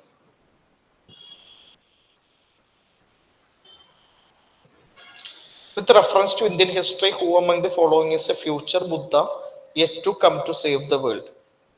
ബുദ്ധിസത്തിന്റെ ചിന്താഗതി പ്രകാരം ഒരു ഫ്യൂച്ചർ ബുദ്ധ ഉണ്ട്. പുള്ളി ബോധിസത്വയായി മരിച്ചുപോയി, ഇനി ബുദ്ധനായി ജന്മം എടുക്കാൻ പോവാ, ഇപ്പൊ സ്വർഗത്തിലിരിക്കുകയാണ്. അപ്പം ഈ ഫ്യൂച്ചർ ബുദ്ധയാകാൻ പോയി വരുന്ന ആളാരാണ്? അവലോകിതേശ്വര, ലോകേശ്വര, മൈത്രേയ, പത്മപാനി. അറിയില്ല. നമുക്ക് ഫാക്ച്വലി അറിഞ്ഞാൽ അറിയാം, അല്ലെങ്കിൽ അറിയില്ല എന്നുള്ളതാണ്. എന്നാലും ഒന്ന് വെറുതെ ഒന്ന് കുത്തിയേ.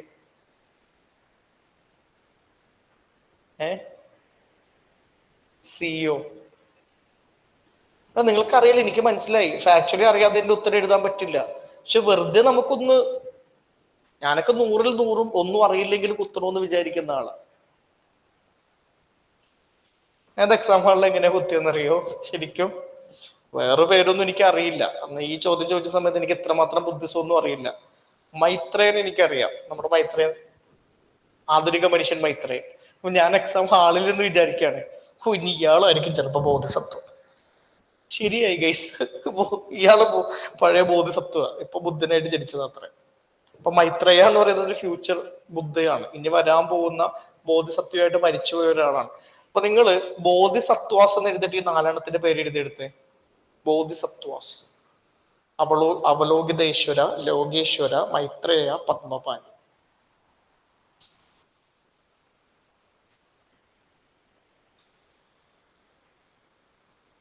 ഈ ബോധസത്വാസിന്റെ ഫീച്ചേഴ്സ് ഒക്കെ ശരിക്കും എക്സാമിനൊക്കെ ചോദിക്കാട്ടോ. പിന്നീട് എപ്പോഴെങ്കിലും ഒന്ന് സെർച്ച് ഒക്കെ ചെയ്തിട്ട് ഈ ബോധസത്വാസിനെ പറ്റിയിട്ട് ഒന്ന് ചെറിയൊരു 2-3 ഫാക്ട് എങ്കിലും ഒന്ന് എഴുതി വെക്കുന്നതിൽ തെറ്റില്ല. കാരണം UPSCയുടെ സ്ഥിരം പരിപാടിയാണ് ഈ ഓപ്ഷൻ തന്നത് എന്ന് പിന്നീട് ചോദ്യം ചോദിക്കും. ഇപ്പം ഞാൻ ഇതിന്ന് അവര് ചോദിച്ച വേറൊരു ചോദ്യം പറയാമേ. പത്മപാനി ബോധിസത്വ എന്ന് പറയുന്ന ഫേമസ് ആയിട്ടുള്ള പെയിന്റിങ് ഇന്ത്യയിൽ എവിടെയാണ് കാണുന്നത് എന്ന് പറയുന്ന വേറൊരു ചോദ്യം UPSC ചോദിച്ചിട്ടുണ്ട്. ഇതെല്ലാം ഞാൻ അറ്റംപ്റ്റ് കൊടുത്ത സമയത്ത് ഞാൻ എഴുതിയ പ്രിലിംസിലാട്ടോ. എനിക്ക് ചിലപ്പോൾ അറിയാമായിരിക്കും, ചിലപ്പോൾ അറിയില്ലായിരിക്കും. ഞാൻ കുത്തിയിട്ടുള്ള ചോദ്യങ്ങളാണ് ഇതെല്ലാം. പത്മപാനി ബോധിസത്വയുടെ പെയിന്റിങ് ഇന്ത്യയിൽ ഫേമസ് ആയിട്ട് കാണുന്നത് എവിടെയാണ്? അജന്ത കേവ്സിലാണ്. പിന്നീട് നിങ്ങൾ പഠിച്ചോളൂ, ഞാൻ തന്നെ ക്ലാസ്സിൽ അതിനെ പറ്റിയൊക്കെ പിന്നീട് പറയുന്നുണ്ടാവേ. ആർട്ട് ആൻഡ് കൾച്ചർ എടുക്കുന്ന സമയത്ത് അതിനെ പറ്റിയിട്ട് ഒരു ബ്രീഫ് തരുന്നുണ്ടാവും. ഞാൻ പറഞ്ഞതാണ്, അവർ ഈ ഓപ്ഷനിൽ നിന്നാണ് പിന്നീട് ചോദ്യം വരുന്നത്. UPSC അങ്ങനെ നോക്കുമ്പോൾ ഭയങ്കര ട്രിക്കിയാണ്. നമ്മൾ പഠിച്ച എക്സാമിന് വന്ന ഓപ്ഷൻ എടുത്തിട്ട് വീണ്ടും അടുത്ത കൊല്ലം ചോദ്യമായിട്ട് ഇടും. ഹിസ്റ്ററിയിലെ PYQs പഠിക്കുന്നത് ഭയങ്കര ഇമ്പോർട്ടന്റ് ആണ്. കഴിഞ്ഞ കൊല്ലം 12 ചോദ്യം ഹിസ്റ്ററിന്ന് വന്നതിൽ മിനിമം 6 ചോദ്യം PYQസിന്റെ മേലിൽ നല്ല ധാരണ ഉണ്ടെങ്കിൽ കിട്ടിയേനെ. അതായത് ഏതെങ്കിലും രൂപത്തിൽ അത് PYQ ആയിട്ട് കണക്റ്റഡ് ആണ്. ഞാൻ പറയുന്നത് എക്സാക്ട്ലി PYQ വീണ്ടും ചോദിച്ചു എന്നല്ല, പക്ഷെ PYQയുടെ ഓപ്ഷൻസോ അല്ലെങ്കിൽ PYQ ബേസ് ചെയ്തിട്ട് ഒന്ന് സെർച്ച് ചെയ്യുകയോ ഒക്കെ ചെയ്ത് കഴിഞ്ഞാൽ 6 ചോദ്യമെങ്കിലും കിട്ടിയേനെ. പിന്നെ UPSC ഇമ്പോർട്ടന്റ് ആണെന്ന് വിചാരിക്കുന്ന ഏരിയാസ് എന്ന് പറയുന്നത് പണ്ട് മുതൽ അവർ വിചാരിക്കുന്ന ഏരിയാസ് ആണ്. അപ്പൊ അവര് വീണ്ടും വീണ്ടും ആ പഴയ സ്ഥാനത്ത് നിന്ന് ചോദ്യം ഇടാനുള്ള സാധ്യത വളരെ കൂടുതലാണ്. നിങ്ങൾ പ്രിലിംസിന് വേണ്ടിയിട്ട് അവസാനത്തെ ഒരു 3 മാസമൊക്കെ ഇരുന്ന് പഠിക്കുന്ന സമയത്ത് ഈ ഒരു സാധനം നിങ്ങളുടെ തലയിൽ ഉണ്ടാവണം, PYQs ഇമ്പോർട്ടന്റ് ആണെന്നുള്ളത്. അത് എത്ര പറഞ്ഞാലും പിള്ളേർക്ക് അത് മനസ്സിലാവൂല. പക്ഷെ എനിക്ക് എന്റെ പരിചയത്തിലെ പ്രിലിംസിന് വേണ്ടിയിട്ട് PYQസിനെ ബേസ് ചെയ്തിട്ട് മാത്രം പഠിക്കുകയും ഇമ്പോർട്ടന്റ് തീംസ് മാത്രം പഠിച്ചു പോവുകയൊക്കെ ചെയ്തിട്ട് പ്രിലിംസ് കയറുന്ന കുറെ ആളുകൾ അറിയാം. നമ്മൾ സ്മാർട്ട് ആയിട്ടുള്ള ഒരു അപ്രോച്ച് കൂടി നമ്മൾ എടുക്കണം. അതിലൊന്നാണ് PYQ അനാലിസിസ് എന്ന് പറയുന്നത്. ഹിസ്റ്ററി ഇത് എക്സ്ട്രീംലി ഇമ്പോർട്ടന്റ് ആണ്, ബാക്കിയുള്ളതിന്റെ ഇമ്പോർട്ടന്റ് ആണ്. പക്ഷെ ഹിസ്റ്ററി എന്റെ സബ്ജക്റ്റ് ആയതുകൊണ്ട് എനിക്ക് നല്ലോണം അറിയാം. ഒരു ഓരോ വർഷം ചോദ്യം വരുമ്പം ഇത് കഴിഞ്ഞ മുന്നേ ഉള്ള PYQൽ ഉണ്ടോ എന്നുള്ളത് ചോദ്യം കാണുമ്പോൾ തന്നെ അറിയാം. അപ്പൊ മിക്ക ചോദ്യങ്ങളും കാണുമ്പോൾ ഇതൊക്കെ പണ്ട് ചോദിച്ചതിന്റെ തന്നെ വേറൊരു വേർഷൻ ആണല്ലോ എന്നുള്ളൊരു ചിന്ത വരാറുണ്ട്.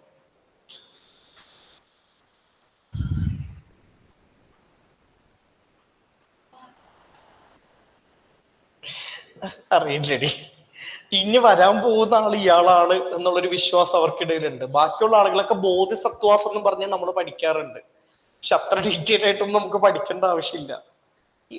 പിന്നെ ഞാൻ ഈ മൈത്രേയ ബുദ്ധന്റെ കാര്യമില്ലേ, ഫ്യൂച്ചർ ബുദ്ധ, അത് നമുക്ക് ആർക്കും കിട്ടാത്ത ഉത്തരം കേട്ടോ. UPSC ഒരു 100 ചോദ്യത്തിൽ ഒരു 10 ചോദ്യം ഉണ്ടാവും. അതായത് അവർക്കറിയാം നമുക്ക് അതിന്റെ ഉത്തരവൊന്നും കിട്ടില്ല. അങ്ങനെ എക്സ്ട്രീംലി ടഫ് ആയിട്ടുള്ള ഒരു ചോദ്യമാണ്. അതിന്റെ പുറകെ പോകേ വേണ്ട. ഞാൻ പറഞ്ഞില്ല, എനിക്ക് എന്റെ 4ാമത്തെ അറ്റംപ്റ്റ് അത്. മുന്നേ 3 പ്രിലിംസ് പാസ്സായിട്ടുണ്ട്. പക്ഷെ എനിക്കതിന്റെ ഉത്തരം അറിയില്ല. 2019 ക്വസ്റ്റ്യൻ ആയിരുന്നു അത്. 2018 ക്വസ്റ്റ്യനാ, 3ാമത്തെ അറ്റംപ്റ്റ്. അപ്പൊ ഞാൻ അതിനു മുമ്പ് 2 പ്രിലിംസ് കയറിയത്. പക്ഷെ എനിക്കത് അറിയില്ലായിരുന്നു. ഞാൻ ശരിക്കും എക്സാം ഹാളിൽ ഇത് വെച്ചിട്ടാണ് കുത്തുന്നത്. അത് മണ്ടത്തിന്, അതൊന്നും അല്ല എന്റെ ലോജിക്ക് കിട്ടോ. മൈത്രേനുണ്ടല്ലോ അതുകൊണ്ട് അയാൾ ബുദ്ധനായിരിക്കും, അതല്ല. എനിക്കറിയാത്ത ചോദ്യങ്ങൾ പോലും ഞാൻ വെറുതെ ഇങ്ങനെ ഒരെണ്ണം കറപ്പിക്കേണ്ട ഒരു മടി വരുന്നത് കൊണ്ട് എനിക്ക് 100ൽ 100 കുത്തിയില്ലെങ്കിൽ ഒരു ഇരിക്കപ്പുറത്ത് കിട്ടില്ല. ഏതോ ഒരു അറ്റംപ്റ്റിൽ എനിക്ക് 91 കുത്താൻ പറ്റുള്ളൂ. എന്നിട്ട് വീട്ടിൽ വന്നിട്ട് എന്ത് ടെൻഷനായിരുന്നു അറിയോ. ഇതൊന്നും അറിഞ്ഞിട്ട് കുത്തുന്നതൊന്നും അല്ല കേട്ടോ. എക്സാം ഹാളിൽ നിന്ന് ഇറങ്ങുമ്പോൾ ആളുകൾ ഇങ്ങനെ പറയില്ലേ, കേറുന്നു തോന്നുന്നു. എനിക്കത് എന്താണെന്ന് പോലും മനസ്സിലാവുന്നില്ല. എനിക്ക് വീട്ടിൽ പോയി ആൻസർ കീ നോക്കിയാലേ മനസ്സിലാവുള്ളൂ ഞാൻ കയറോ ഇല്ലയോ എന്നുള്ളത്. കാരണം അറിയാവുന്നത് 20-30 ഉള്ളൂ. അതുകൊണ്ട് എന്താണെങ്കിലും കയറാൻ പോകുന്നില്ല. ബാക്കിയുള്ള 60 എണ്ണം ഒന്നെങ്കിലും ഒരു 50% ഗസ് ഉണ്ട്, അല്ലെങ്കിൽ ഒരു 75% ഗസ് ഉണ്ട്. ശരിയാണ്. പക്ഷെ എല്ലാ കൊല്ലവും കറക്റ്റ് അത് മാച്ച് ആവും. എല്ലാ കൊല്ലവും വന്നിട്ട് ഒരു 120 മാർക്ക് കിട്ടും. അതായത് എളുപ്പത്തിൽ കട്ട് ഓഫ് ക്ലിയർ ചെയ്യും. പക്ഷെ ഇങ്ങനെ എക്സാം കഴിഞ്ഞിട്ട് ഭയങ്കര എളുപ്പമായിരുന്നു, എന്തായാലും ക്ലിയർ ചെയ്യുമെന്ന് പറയുന്ന ആളുകളൊക്കെ പൊട്ടുന്നതൊക്കെ ഞാൻ കണ്ടിട്ടുണ്ട്. അപ്പൊ എനിക്ക് ആക്ച്വലി അറിയില്ല. എക്സാം കഴിയുമ്പോൾ വീട്ടിൽ പോയി നോക്കി എന്ത് ടെൻഷനാണെന്നറിയോ. ഈ കീ നോക്കുന്ന സമയത്ത് അൺഒഫീഷ്യൽ ആയിട്ടുള്ള കുറെ ആൻസർ കീസ് അക്കാഡമീസ് ഇടില്ലേ, എനിക്ക് എപ്പോഴും അറിയാം എന്റെ മാർക്ക് എങ്ങനെയാണ്. എപ്പോഴും 65 to 70 ഇടയിൽ എനിക്ക് ശരിയുണ്ടാവും, ബാക്കി തെറ്റായിരിക്കും. 95 മുതൽ 100 വരെ ഞാൻ കുത്തിയിട്ടുണ്ടാവും. ഇത് എല്ലാവർക്കും ഇങ്ങനെ വർക്കാവും എന്നല്ല കേട്ടോ ഞാൻ പറയുന്നത്. ഓരോ ആളുകൾക്കും ഓരോ രീതിയിലാണ് വർക്കാവുന്നത്. പക്ഷെ ഞാൻ മനസ്സിലാക്കിയ ഒരു കാര്യം എന്താണെന്ന് വെച്ച് കഴിഞ്ഞാല്, എനിക്ക് കൺസെപ്ഷനിൽ ഭയങ്കര ക്ലാരിറ്റി ഉണ്ട്. ഞാൻ പൊക്കി പറയുന്നതല്ല, ഓരോ ആൾക്കും ഓരോ അപ്രോച്ച് ആണെന്ന് പറയുമ്പോൾ ഞാൻ പറയുന്നതാ. അതൊരു ചോദ്യം ഫാക്ച്വലി എനിക്ക് അറിയില്ല എന്ന് വിചാരിക്കേ, പക്ഷെ ഇത് പഠിച്ചപ്പം ഉള്ളൊരു ബോധം വെച്ചിട്ട് ഇത് ഇങ്ങനെ വരില്ല എന്നുള്ളൊരു കാര്യം എനിക്കറിയാം. ഫാക്ച്വലി അതറിയില്ല, പക്ഷെ ഇത് ഇങ്ങനെ വരാനായിട്ടുള്ള സാധ്യത ഇല്ല. ഇപ്പൊ പൊളിറ്റിയിലാണ് മെയിൻലി. എനിക്ക് ലക്ഷ്മികാന്തിലുള്ള മിക്ക കാര്യങ്ങളും ഓർമ്മയില്ല. പക്ഷെ ആ സ്റ്റേറ്റ്മെന്റ് കാണുമ്പോൾ സ്പീക്കറിന് ഇന്ന കാരണങ്ങളാൽ ഈ റോള് കൊടുക്കാനുള്ള സാധ്യതയില്ല, അല്ലെങ്കിൽ ഇതിനിങ്ങനെ റോള് കൊടുത്താൽ സെപ്പറേഷൻ ഓഫ് പവറിനെതിരായിട്ട് ഇത് വരുന്നത് കൊണ്ട് ഇങ്ങനെ വരാൻ സാധ്യതയില്ല. ഇങ്ങനെയുള്ളൊരു ക്ലാരിറ്റി ഉണ്ട്. അത് ഹിസ്റ്ററിയിലും ഉണ്ട്, പൊളിറ്റിയിലും ഉണ്ട്. എക്കണോമിക്സ് എനിക്ക് മൊത്തത്തിൽ കുറച്ച് ബോധക്കുറവുണ്ട്. അതെനിക്ക് ആദ്യമേ ഇഷ്ടമല്ല. അത് സ്വന്തമായിട്ട് പഠിച്ചത് കൊണ്ടുണ്ടായ ഒരു പ്രശ്നമാണ്. ഞാൻ അക്കാഡമിയിൽ പോവാതെ ഞാൻ തന്നെയാ പഠിച്ചത്. അപ്പൊ അതുകൊണ്ട് എനിക്ക് എക്കണോമിക്സ് മനസ്സിലാക്കാൻ കുറച്ച് ബുദ്ധിമുട്ടുണ്ടായിരുന്നു. അതൊരു ടെക്നിക്കൽ സബ്ജക്റ്റ് ആയിരുന്നു. അപ്പൊ അതെനിക്ക് ക്ലാരിറ്റി ഒരിക്കലും വന്നിട്ടില്ല.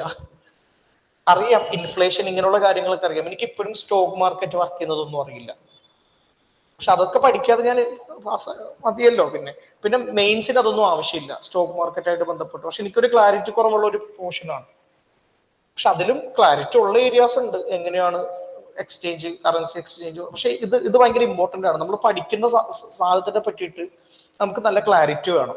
ഈ പെരിഫറൽ ആയിട്ട് റീഡ് ചെയ്യില്ല, നമ്മളിങ്ങനെ വായിച്ച് പോകും. അങ്ങനെ വായിച്ചാൽ ഇത് കയറില്ല. കാര്യം ആ വായിച്ചതിൽ നല്ല ചോദ്യം വരാൻ പോകുന്നത്.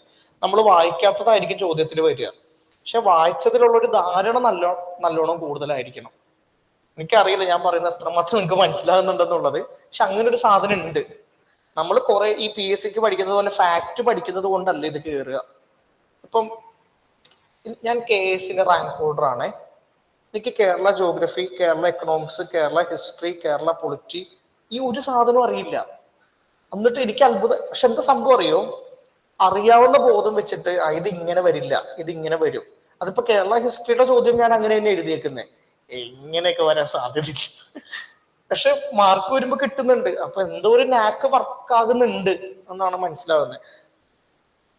പക്ഷെ ഇത് ഇങ്ങനെ വെറുതെ ഇങ്ങനെ കറക്കി കുത്തുന്നതല്ല കേട്ടോ, ഒരു ക്ലാരിറ്റിയോട് കൂടി കുത്തുന്നതാ. രണ്ടും തമ്മിൽ വ്യത്യാസമുണ്ട്. നമ്മളിങ്ങനെ ഇത് ബി ഇനിത് ഡി, അതല്ല.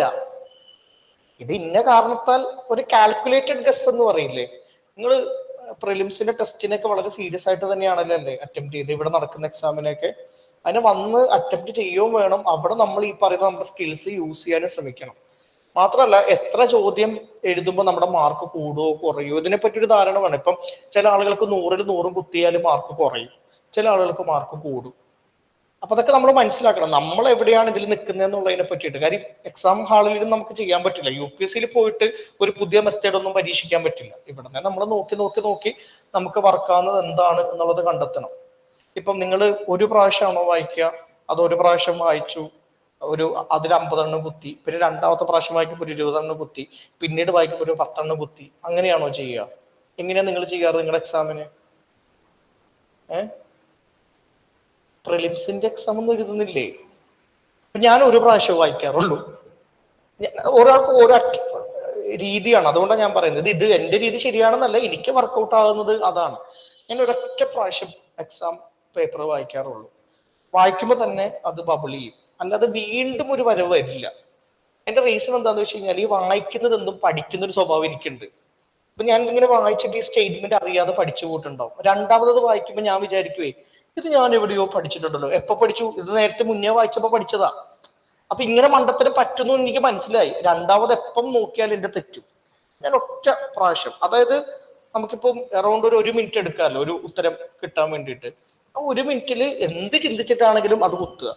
ഇപ്പൊ ഹിസ്റ്ററി വെച്ചിട്ട് ഹിസ്റ്ററിയുടെ ചോദ്യം കിട്ടുന്നില്ല എന്നുണ്ടെങ്കിൽ ജോഗ്രഫി വെച്ച് ചിന്തിക്കുക. ഇങ്ങനെ അങ്ങനെ എന്തെങ്കിലുമൊക്കെ ചെയ്തത് കുത്തി വെക്കുക. അതേ ഉള്ളൂ. ആ 1 മണിക്കൂർ പോകുന്നത് ഞാൻ അറിയാറ് പോലുമില്ല. 2 മണിക്കൂർ പോകുന്നത് അത്ര ഫോക്കസ്ഡ് ആയിരിക്കും. എക്സാമിന്റെ തലേദിവസം ഉറങ്ങാനൊന്നും പറ്റില്ല കേട്ടോ. ടെൻഷൻ ഉണ്ടാവും നല്ലോണം. എനിക്ക് നല്ല ആൻസൈറ്റി ഉണ്ടായിരുന്നു. ഞാൻ ഒറ്റ പ്രിലിംസിന് തലേന്ന് ഉറങ്ങിയിട്ടില്ല. മെയിൻസിനെ സൂക്ഷിച്ചു നല്ലോണം ഉറങ്ങാം. കാര്യം എന്താന്ന് വെച്ച് കഴിഞ്ഞാൽ അവന്മാർ എന്ത് ചോദിച്ചാലും നമ്മുടെ വായി തോന്നിയത് എഴുതുമല്ലോ.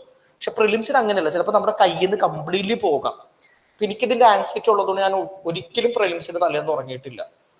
പക്ഷെ ഞാൻ രാവിലെ എണീറ്റിട്ട് മറ്റേ ഇതൊക്കെ വാങ്ങി, റെഡ് ബുള്ളൊക്കെ വാങ്ങി, കഫേനൊക്കെ അടിച്ച് കയറ്റി, എല്ലാ പ്രാവശ്യവും അങ്ങനെ തന്നെയാ ചെയ്തേക്കുന്നത്. ഞാൻ പ്രിലിംസിന്റെ ഒരാഴ്ച മുന്നേ മുതൽ പഠിത്തം നിർത്തും. എന്നിട്ട് ഞാൻ എന്റെ മനസ്സിനെ പറ്റിക്കും, ഇപ്പൊ കാര്യമൊന്നുമില്ല പഠിച്ചിട്ട്, എന്തായാലും ഇപ്പൊ മെയിൻസിന് കുറെ പഠിക്കാനുണ്ട്, ഈ പ്രിലിംസ് കയറിയിട്ടും വലിയ ഗുണമൊന്നുമില്ല. എന്നിട്ട് എല്ലാവരോടും ഇത് ഞാൻ തന്നെ പറയും, ഈ പ്രിലിംസ് പൊട്ടുന്നതാ നല്ലത്. എന്നെ പറ്റിക്കുന്നതാ, എനിക്കറിയാം. പക്ഷെ ഞാൻ എന്റെ ബ്രെയിനിനെ എല്ലാ പ്രാവശ്യവും ക്യാമോഫ്ലേജ് ചെയ്തിട്ടുണ്ട്. അപ്പൊ എനിക്ക് ടെൻഷൻ ഇല്ല. എക്സാം ഹാളിൽ പോകുമ്പോൾ ഞാൻ നിക്കറൊക്കെ ഇട്ടാ പോലും, സ്ലിപ്പറൊക്കെ ഇട്ട് കുളിക്കാറ് പോലുമില്ല. എന്താന്ന് വെച്ച് കഴിഞ്ഞാൽ അതൊരു കാഷ്വൽ സാധനമാണെന്നുള്ളൊരു തോന്നല് കിട്ടണം എന്നുള്ളത് കൊണ്ടാണ്. പക്ഷെ ഇപ്പൊ നടക്കില്ല കേട്ടോ. ഏറ്റവും അവസാനം പോയ സമയത്ത് സൈഡിലിരിക്കുന്ന കുട്ടി, സാർ എന്റെ സ്റ്റേറ്റ് അക്കാഡമിയിൽ പഠിപ്പിച്ചിട്ടുണ്ട്, അടി കൊടുത്താലുണ്ടല്ലോ ഉറപ്പിക്കാൻ വേണ്ടിയിട്ട്. പിന്നെ അത് നടക്കില്ല. പക്ഷെ ആ സമയത്ത് ടെൻഷൻ ഫ്രീ ആയിട്ട് പോകാനായിട്ടുള്ള എന്ത് വഴികളാണോ അതെല്ലാം ചെയ്തിട്ടുണ്ട്. പിന്നെ ഈ എക്സാമിന് മുന്നേ ഏതെങ്കിലും മൂള ക്ലാസ് റൂമിൽ പോയിട്ട് ഒരു പരീക്ഷ എഴുതണം കേട്ടോ. ഇവിടെ എഴുതാതെ ഏതെങ്കിലും അക്കാഡമീസ്, മറ്റേ തൈക്കാവ് ഗവൺമെന്റ് സ്കൂളിലൊക്കെ പരീക്ഷ നടത്തും, ഒന്ന് പോയി എഴുതിക്കോ. കാര്യം ആ വൃത്തികെട്ട ബെഞ്ചിലിരുന്ന ഒരു പരീക്ഷ എഴുതുന്നത് നല്ലതാ പോണതിന് മുന്നേ. നമ്മൾ ഈ ആ ഒരു സ്ഥലം, അറ്റ്മോസ്ഫിയർ ഒക്കെ നമ്മളെ ബാധിക്കും. അപ്പൊ തയ്യാറെടുപ്പ് നടത്തണം നല്ലോണം ഇതിനു വേണ്ടിയിട്ട്. പഠിച്ചില്ലെങ്കിലും കുഴപ്പമില്ല, തയ്യാറെടുപ്പിലാ കാര്യം. പഠിക്കണേ, ഞാൻ വെറുതെ പറഞ്ഞാണ്. പക്ഷെ അതൊക്കെ ഇമ്പോർട്ടന്റ് ആണ് എന്നാണ് എനിക്ക് തോന്നുന്നത്. ഇനി അടുത്തത് സ്കൾപ്ചർ. ഈ കാലഘട്ടത്തിൽ 2 ഇമ്പോർട്ടന്റ് ആയിട്ടുള്ള സ്കൾപ്ചറൽ സ്കൂൾസ് ആണ് ഉണ്ടാകുന്നത്. ഒന്ന് ഗാന്ധാര സ്കൂള്, പിന്നെ മഥുര സ്കൂൾ. അത് നിങ്ങൾ മഹായാന ബുദ്ധിസം വെച്ച് ചിന്തിച്ചാൽ മതി. ഈ സമയത്താണ് മഹായാന ബുദ്ധിസം ഉണ്ടാകുന്നത്. മഹായാന ബുദ്ധിസത്തിലാണ് ബുദ്ധനെ ആരാധിക്കുന്നത്. അപ്പോഴാണ് ബുദ്ധന്റെ പ്രതിമകൾ ഉണ്ടാക്കുന്നത്. പ്രതിമകൾ ഉണ്ടാക്കുന്നതിന്റെ 2 സ്കൂളുകൾ, ഗാന്ധാര സ്കൂള്, മഥുര സ്കൂള്. ഇന്ത്യയിലെ റിലീജിയനെ ബന്ധപ്പെടുത്തിയായിരിക്കും എല്ലാ ഡെവലപ്മെന്റും ഉണ്ടാകുക. അപ്പൊ റിലീജിയന്റെ ഹിസ്റ്ററി നല്ലോണം പഠിച്ചാൽ ബാക്കിയുള്ള എല്ലാ കാര്യങ്ങളും നമുക്ക് മനസ്സിലാക്കാൻ പറ്റും. കാരണം റിലീജിയനെ ബന്ധപ്പെടുത്തിയാണ് ആർക്കിടെക്ചർ വരിക, റിലീജിയനെ ബന്ധപ്പെടുത്തിയാണ് ആർട്ട് വരിക. സെക്കുലർ ആയിട്ടുള്ള ആർട്ടും ആർക്കിടെക്ചറൊക്കെ ഇന്ത്യയിൽ വളരെ കുറവാണ്. എല്ലാം മതമായിട്ട് ബന്ധപ്പെടുത്തിയ. പുരാണങ്ങൾ എഴുതുന്നത് വന്നതുകൊണ്ടാണ് ഹീലിയോഡോറസിന്റെ ഇൻസ്ക്രിപ്ഷൻ വന്നത്. അങ്ങനെ ചിന്തിച്ചാൽ മതി. കാരണം പുരാണങ്ങളിൽ വിഷ്ണുവിന്റെ അവതാരം വന്നതുകൊണ്ടാണ് ഇവിടെ അത് വരുന്നത്.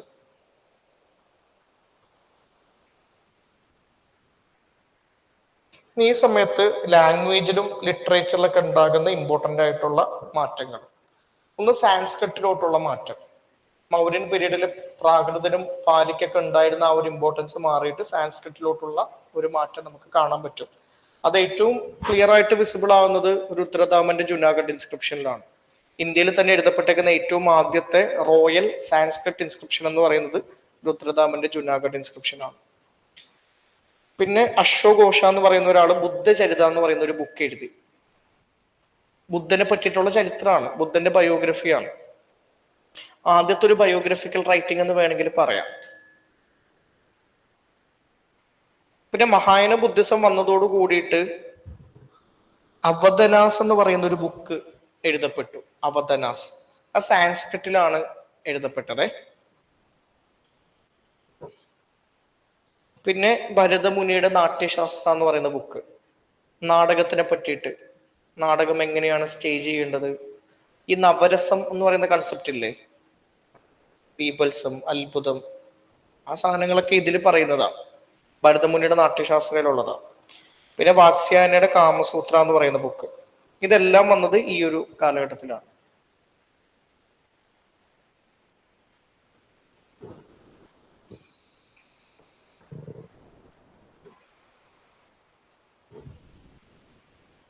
ഈ പ്രിലിംസ് ഞാനിങ്ങനെ പാസ്സായതിനെ പറ്റി പറയുമ്പോൾ ഞാൻ വേറൊരു കാര്യം കൂടി പറയാം കേട്ടോ. ആ എല്ലാ പ്രിലിംസും ഞാൻ പൊട്ടാനും സാധ്യത ഉണ്ടായിരുന്നു. അങ്ങനെയല്ല, എനിക്കൊരു ഉറപ്പില്ല. ഇനിയിപ്പോ ഞാൻ നല്ലോണം പഠിച്ചൊരു പ്രിലിംസ് എഴുതാൻ പോയി കഴിഞ്ഞാൽ എനിക്ക് ഉറപ്പില്ല അത് പാസ്സാവും. ആ 2 മണിക്കൂറിൽ എന്തോ സംഭവിക്കാമല്ലോ.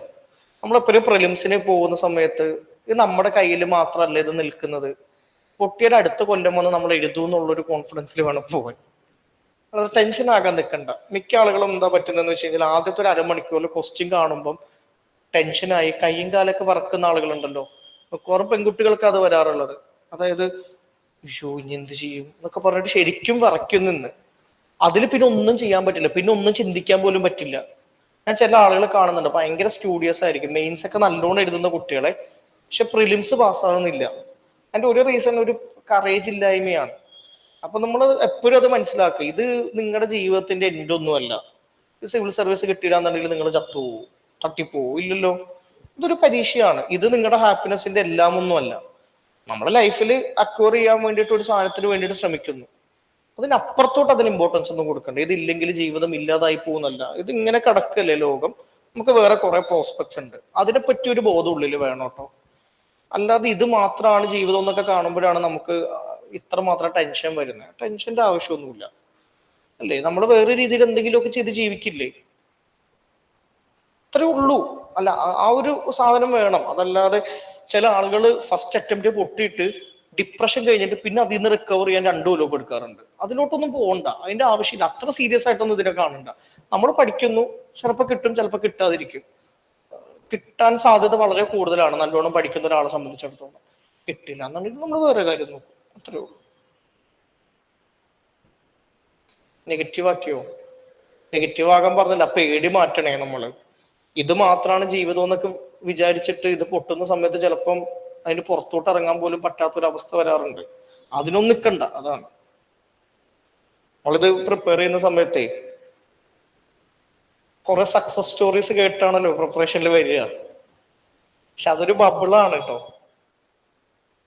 കിട്ടാത്ത ആളുകൾ കുറെ ഉണ്ട് കിട്ടിയ ആളുകളെക്കാളും, അവരുടെ അത്രയും കഴിവുണ്ടായിട്ടും.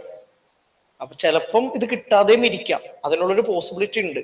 പക്ഷെ നമ്മളെപ്പോഴും നമ്മുടെ മനസ്സിൽ നമുക്കിത് കിട്ടും എന്നുള്ള രീതിയിൽ വിചാരിക്കണം. പക്ഷെ ഒരു അറ്റംപ്റ്റ് എങ്ങനെ പോകുന്ന സമയത്ത് അയ്യോ എന്റെ എല്ലാം നഷ്ടപ്പെട്ടു, എനിക്ക് ജീവിച്ചിരിക്കുന്നതിൽ ഒരു കാര്യമില്ല, അങ്ങോട്ടൊന്നും എത്തണ്ട. അല്ലെ, പിള്ളേർ ഇപ്പൊ ഭയങ്കര മെന്റലി വീക്കാണ്. കുഞ്ഞു കാര്യങ്ങൾ മതി ഡിപ്രഷനൊക്കെ ആകാൻ, അതിന്റെ ആവശ്യമില്ല. അതാണ് ഞാൻ ഉദ്ദേശിച്ചത്.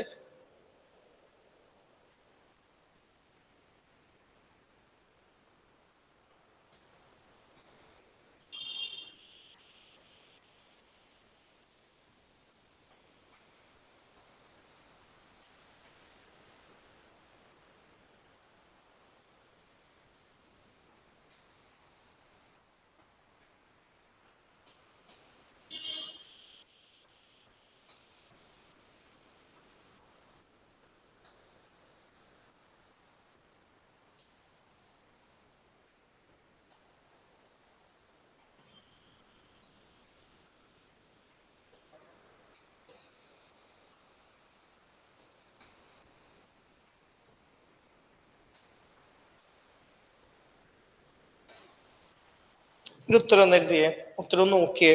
2021 ക്വസ്റ്റ്യനാണ്. With reference to Indian history consider the following text. ഞാൻ പറഞ്ഞല്ലോ ഇപ്പൊ ബുദ്ധിസം ജൈനിസത്തിന്റെ ലിറ്ററേച്ചർ, അവരുടെ മോങ്കുകൾ, ഇതിനെ പറ്റിയിട്ടാണ് ഇപ്പൊ കണ്ടിന്യൂസ്ലി ക്വസ്റ്റ്യൻ വരിക. ഇപ്പൊ 4 ബുക്കിന്റെ പേര് തന്നിട്ടുണ്ട്.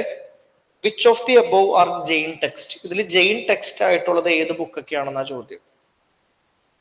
ഉത്തരം കിട്ടാനുള്ള നോളജ് നിങ്ങളുടെ കയ്യിലുണ്ട്, അതും കൂടി ഞാൻ പറഞ്ഞേക്കാം. ഇനി നോക്ക്, ഇതൊന്നും ഞങ്ങൾ വായിച്ചിട്ടില്ലല്ലോ എന്നൊക്കെ ചിന്ത ഉണ്ടാവും. പക്ഷെ ഉത്തരം കിട്ടാനുള്ള നോളജ് നിങ്ങളുടെ കയ്യിലുണ്ട്.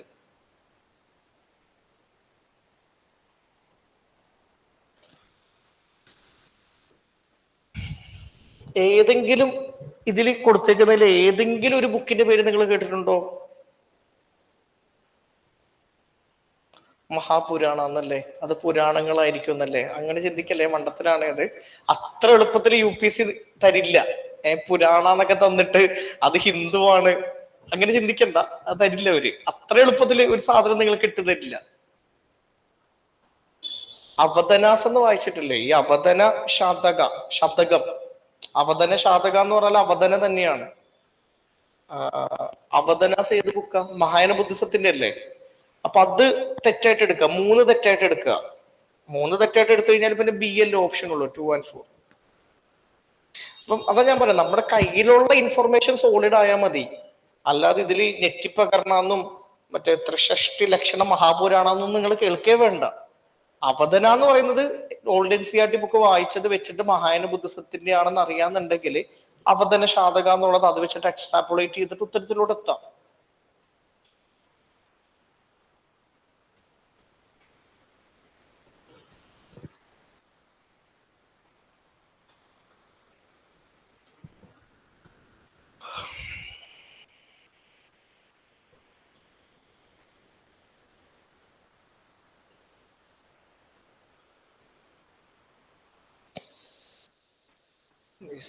നമുക്ക് നോക്കാനുള്ളത് ശതവാഹനാസ് ആണ്.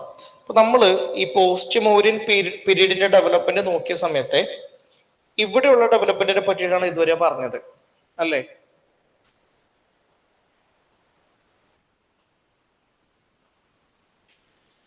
ഇവിടെയാണ് ഈ പറയുന്ന 4 ആളുകൾ ഇന്ത്യയിലോട്ട് വന്നത്.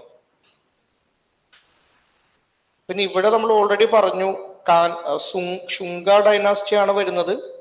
ഈ ശുംഗ ഡൈനാസ്റ്റിക്ക് ശേഷം കാൻവ എന്ന് പറയുന്ന ആളുകൾ വരുന്നുണ്ട്. ഇവിടെ ഇന്തോ ഗ്രീക്ക് വന്നു, ഷാക്കാസ് വന്നു, പാർത്തിയൻസ് വന്നു, കുഷാനാസ് വന്നു. ഇനി ഇവിടെ ഡെക്കനിൽ ഈ സമയത്ത് ഭരിക്കുന്ന എംപയറിന്റെ പേരാണ് ശതവാഹന ഡൈനാസ്റ്റി. ഒരു 5 മിനിറ്റ് ബ്രേക്ക് എടുക്കട്ടെ.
അടുത്തതായിട്ട്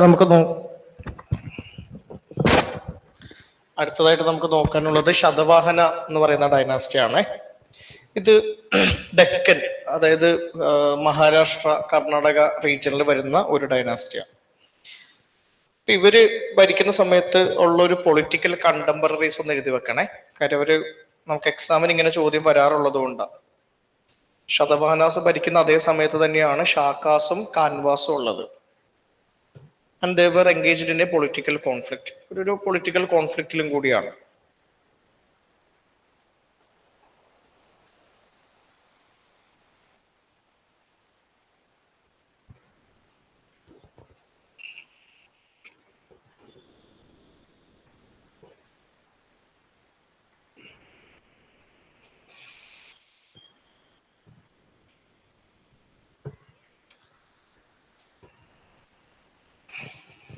ഇനി ശതവാഹനാസിനെ പറ്റിയുള്ള കുറച്ച് ഇമ്പോർട്ടൻ്റ് ആയിട്ടുള്ള കാര്യങ്ങളെ. ഒന്ന്, the first state formation in South India. South ഇന്ത്യയിലോട്ട് വരുമ്പോഴുള്ള ആദ്യത്തെ ഒരു സ്റ്റേറ്റ് ഫോർമേഷൻ ആണ്. നോർത്ത് ഇന്ത്യയിൽ മഹാജനപദ പീരീഡ് മുതൽ സ്റ്റേറ്റ്സ് ഫോം ചെയ്തിട്ടുണ്ട്. സൗത്ത് ഇന്ത്യയിൽ വരുമ്പം ഈ സമയത്താണ്, കർണാടക റീജിയനിലോട്ടൊക്കെ ഒരു സ്റ്റേറ്റിന്റെ ഒരു ഫോർമേഷൻ വരുന്നത് ഈ സമയത്താണ്. സ്റ്റേറ്റിന്റെ ഫോർമേഷൻ എന്ന് പറഞ്ഞാൽ ഒരു ക്ലിയർ കട്ട് ആയിട്ടുള്ളൊരു ഡിഫറൻഷിയേഷൻ ഉണ്ടാവും between political authority and people who are being ruled. Rule ചെയ്യപ്പെടുന്ന ആളുകളും റൂളേഴ്സും തമ്മിലുള്ള ഒരു ഡിഫറൻഷിയേഷൻ വളരെ കൃത്യമായിട്ട് വന്നിട്ടുണ്ടാവും. സ്റ്റേറ്റ് പണ്ടും സൗത്ത് ഇന്ത്യയിൽ വന്നിട്ടുണ്ട് കേട്ടോ. കാര്യം മൗര്യൻസിന്റെ എക്സ്പാൻഷൻ സൗത്ത് ഇന്ത്യയിലോട്ട് നടന്നിട്ടുണ്ടല്ലോ. പക്ഷെ സൗത്ത് ഇന്ത്യനെ ബേസ് ചെയ്യുന്ന ആദ്യത്തെ ഒരു സ്റ്റേറ്റ് ആയിട്ട് നമുക്ക് ഇവരെ പറയാൻ പറ്റും എന്നുള്ളതാണ്. ഈ മൗര്യൻസിന് ശേഷമാണല്ലോ ശതവാഹനാസ് വരുന്നത്. മൗര്യൻസിനെ റീപ്ലേസ് ചെയ്തിട്ട് സൗത്ത് ഇന്ത്യയിൽ പുതിയൊരു സാമ്രാജ്യം വരുന്നതാ. മൗര്യൻസിന്റെ ഇൻസ്ക്രിപ്ഷൻസിൽ, അശോകന്റെ ഇൻസ്ക്രിപ്ഷൻസിൽ ഈ ആന്ധ്രാസ് എന്ന് പറയുന്ന ഒരു ഗ്രൂപ്പിനെ പറ്റിയിട്ട് പറയുന്നുണ്ട്. പക്ഷെ ആന്ധ്രാസ് എന്ന് പറയുന്നത് ഇതാണ്, ഒരു ട്രൈബൽ ഗ്രൂപ്പാണ്. അപ്പം ആ ട്രൈബൽ ഗ്രൂപ്പ് ഒരു എന്താ പറയാ, ഗോത്രവർഗക്കാരായിരുന്ന കാട്ടിലൊക്കെ താമസിക്കുന്ന ആ ഒരു ഗ്രൂപ്പ് അവര് അധികാരത്തിൽ വന്നിട്ട് ശതവാഹനാസ് എന്ന് പറയുന്ന രീതിയിൽ ഇമ്പോർട്ടന്റ് ആയി മാറിയതാണ്. ഇവർ അധികാരത്തിൽ വന്നതിന് ശേഷം ഇവരെ ആണെന്നുള്ള രൂപത്തിൽ ക്ലെയിം ചെയ്ത് തുടങ്ങുന്നുണ്ട്. അധികാരം കിട്ടിയതിനൊന്ന് ഉറപ്പിക്കാൻ വേണ്ടി പറഞ്ഞതായിരിക്കാം.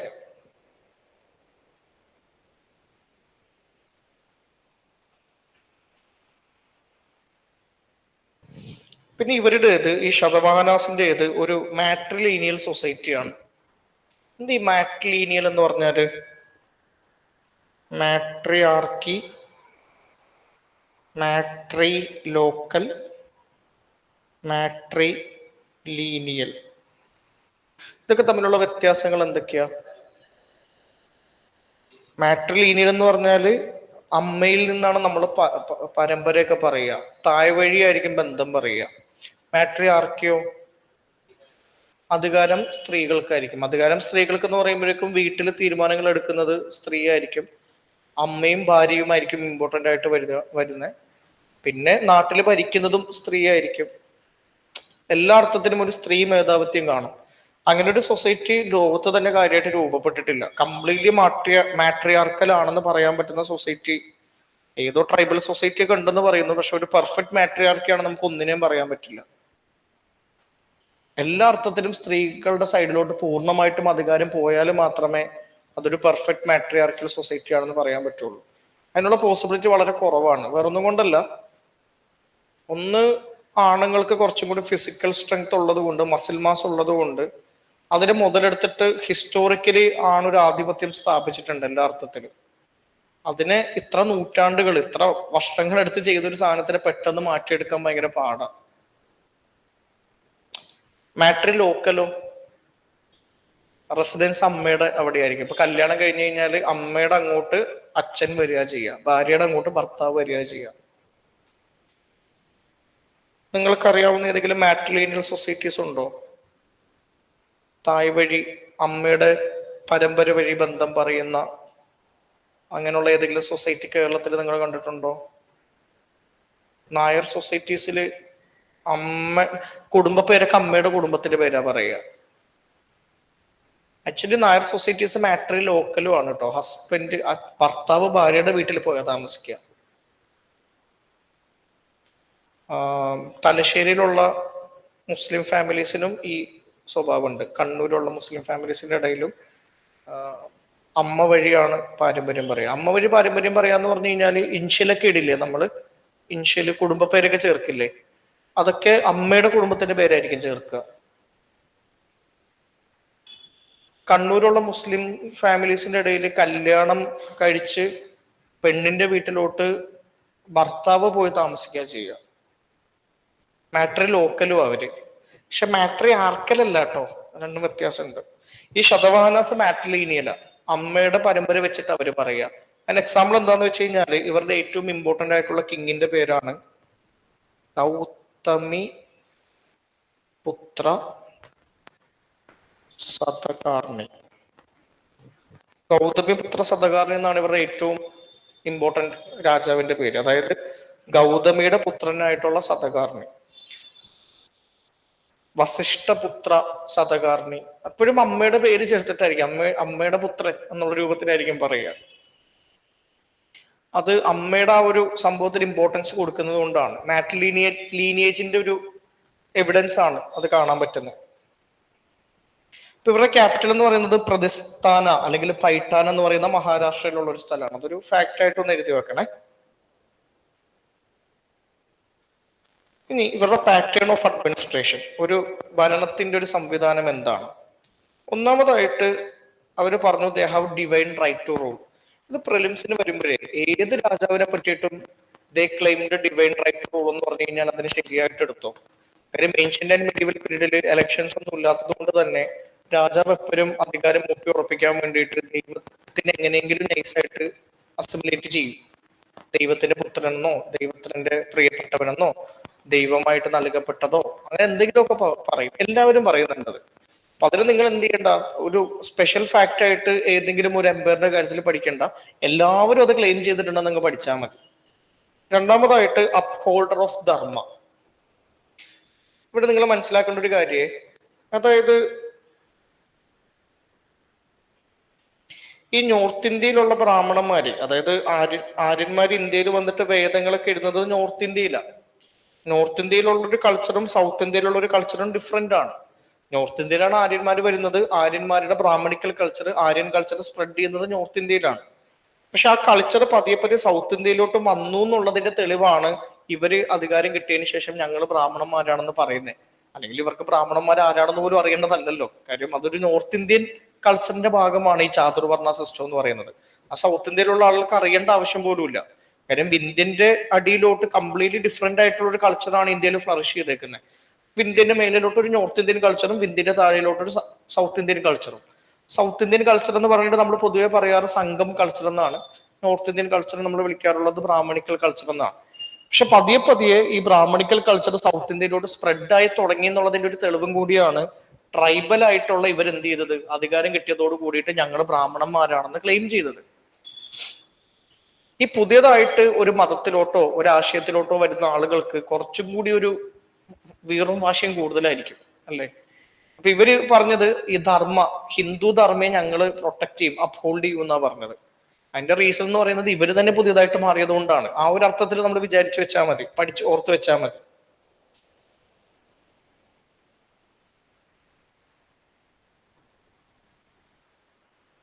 പിന്നെ അതേപോലെ തന്നെ ഇവരുടെ പ്രൊവിൻഷ്യൽ ഗവർണറിനെ സേനാപതി എന്നാ വിളിക്കുക. അത് വേറൊന്നും കൊണ്ടല്ല, ഒരു മിലിറ്ററി റോളുള്ള ഗവർണറാണ് ഇവർക്ക് ഉണ്ടായിരുന്നത്. അതുകൊണ്ടാണ് സേനാപതി എന്ന് വിളിക്കുന്നത്. ഗവർണറിനൊരു മിലിറ്ററി സ്വഭാവമുണ്ട്. പിന്നെ ഇവർ ഇന്ത്യയിൽ തുടങ്ങി വളരെ പ്രധാനപ്പെട്ട ഒരു സംഭവമുണ്ട്. അത് എക്സാം പോയിന്റ് ഓഫ് വ്യൂ വളരെ റിലവന്റ് ആണ്. കാര്യം ഇന്ത്യയുടെ ഹിസ്റ്ററിനെയും ഇന്ത്യയുടെ കൾച്ചറിനെയും ഭയങ്കരമായിട്ട് സ്വാധീനിച്ചിട്ടുള്ള ഒരു ഫിനോമിനനാണ് the process of land grant എന്ന് പറയുന്ന ഒരു ഫിനോമിനൻ. ഈ ലാൻഡ് ഗ്രാൻഡ് എന്ന് പറയുന്ന സംഭവത്തിൽ നമ്മൾ വളരെ ഇലാബറേറ്റ് ആയിട്ട് പിന്നീട് എക്സ്പ്ലെയിൻ ചെയ്യുവേ. കാര്യം ഇന്ത്യൻ കൾച്ചറിൽ വളരെ ഇമ്പോർട്ടന്റ് ആയിട്ടുള്ള ഒരു സംഭവമാണ്. നമ്മൾ ഇന്നത്തെ ജീവിതത്തിനൊക്കെ ഇത് ബാധിച്ചിട്ടുണ്ട്. എന്തുകൊണ്ട് കുറച്ച് ആളുകളുടെ കയ്യിൽ കൂടുതൽ ലാൻഡ് വരുന്നു, ചില ആളുകളുടെ കയ്യിൽ ലാൻഡ് കുറവ് വരുന്നു. ഇങ്ങനെ ഒരു ഡിസ്പാരിറ്റി വരാൻ കാരണം രാജാക്കന്മാര് ലാൻഡ് കൊടുത്തതിൽ വന്ന ഒരു ഇൻജസ്റ്റിസ് ആണ്. ചില ആളുകൾക്ക് രാജാക്കന്മാർ കുറെ ലാൻഡ് കൊടുത്തു, ചില ആളുകൾക്ക് രാജാവ് ലാൻഡ് കൊടുത്തില്ല. അതുകൊണ്ടാണ് ഈ ലാൻഡിന്റെ കാര്യത്തിൽ വലിയൊരു ഇനിക്വിറ്റി നമുക്ക് കാണാൻ പറ്റുന്നത്. ഈ ലാൻഡ് ബ്രാഹ്മണന്മാർക്ക് കൊടുക്കുന്ന ഒരു പ്രോസസ്സ് ഇന്ത്യയിൽ പണ്ട് മുതൽ ഉണ്ടെങ്കിലും അതിനൊരു ഇൻസ്റ്റിറ്റ്യൂഷണൽ ആയിട്ട് തുടങ്ങിയ ആളുകൾ എന്ന് പറയുന്നത് ശതവാഹനാസ് ആണ്. അവരെന്ത് ചെയ്തെന്ന് വെച്ച് കഴിഞ്ഞാൽ ട്രൈബൽ ആയിട്ടുള്ള ഇവര് അധികാരം കിട്ടി ബ്രാഹ്മണന്മാരാണെന്ന് സ്വയം ക്ലെയിം ചെയ്തപ്പം അതിനൊന്നും കൂടി ഉറപ്പിക്കാൻ വേണ്ടിയിട്ട്, അതിനൊന്നും കൂടി ലെജിറ്റിമൈസ് ചെയ്യാൻ വേണ്ടിയിട്ട് നോർത്ത് ഇന്ത്യയിൽ നിന്ന് കുറച്ച് ബ്രാഹ്മണന്മാരെ കൊണ്ടുവന്നിട്ട് ആ ബ്രാഹ്മണന്മാർക്ക് ഫ്രീ ആയിട്ട് കുറെ ലാൻഡ് കൊടുത്തു. ഫ്രീ ആയിട്ട് ലാൻഡ് കൊടുക്കുക എന്ന് പറഞ്ഞു കഴിഞ്ഞാൽ ആ ലാൻഡ് അവർക്ക് എന്നും സ്വന്തമാണ്, അവർക്ക് ആ ലാൻഡിൽ ടാക്സ് ഒന്നും പേ ചെയ്യണ്ട. അതായത് the practice of granting tax free villages to Brahmanas and Buddhist monks. ഈ ഒരു സാധനം തുടങ്ങിയത് ഇവരാണ്. The practice of granting tax free villages to Brahmanas and Buddhist monks. ഇത് ചെറിയ രൂപത്തിൽ തുടങ്ങിയേ, ഇത് കഴിഞ്ഞിട്ടുള്ള ഒരു സബ്സിക്വന്റ് പീരീഡിൽ ഇത് കുറെ കൂടി ലാർജ് സ്കെയിലിലോട്ട് മാറും.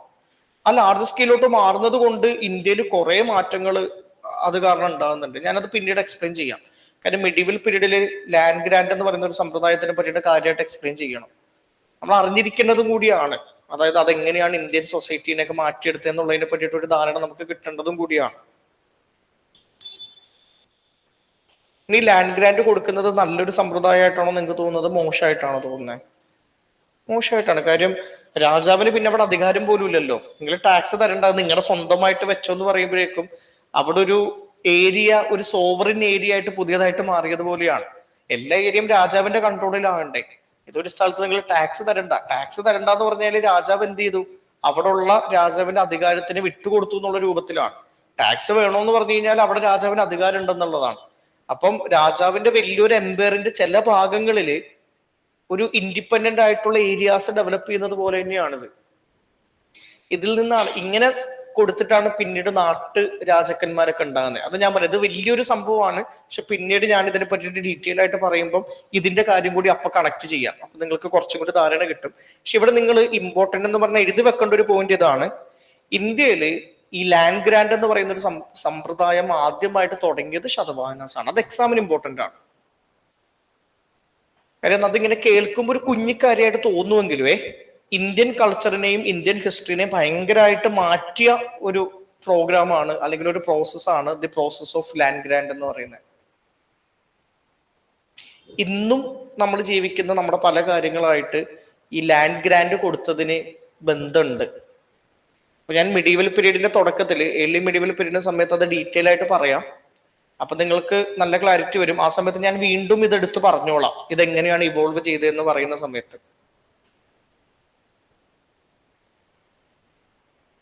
ഇനി ആർക്കിടെക്ചറിൽ ഉണ്ടാകുന്ന മാറ്റങ്ങൾ.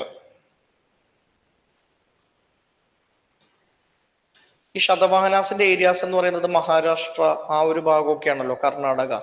അപ്പൊ വെസ്റ്റേൺ ഗട്ട്സ് അടക്കമുള്ള പല ഇമ്പോർട്ടന്റ് ആയിട്ടുള്ള മൗണ്ടൻസും ഇവരുടെ കീഴിൽ വരുന്നുണ്ട്. ശതവാഹനാസ് ബ്രാഹ്മണന്മാരാണെങ്കിലും ഈ സമയത്ത് അവര് റിലീജിയസ് ആയിട്ടുള്ള പേഴ്സിക്യൂഷൻ ഒന്നും ചെയ്യുന്നില്ല, ആരെയും ഡിസ്ക്രിമിനേറ്റ് ചെയ്യുന്നില്ല, ആരെയും തട്ടിയൊന്നും കളയുന്നില്ല റിലീജിയന്റെ പേരിൽ. അത് നിങ്ങൾ എക്സാമിന് വേണ്ടിയിട്ട് ഒന്ന് മനസ്സിലാക്കി വെക്കണേ. ഇന്ത്യയില് ഏൻഷ്യൻ പീരീഡിൽ എസ്പെഷ്യലി ഒരു റൂളേഴ്സും വേറെ ഒരു മതത്തിനോടും ആന്റഗോണിസ്റ്റിക് അല്ല.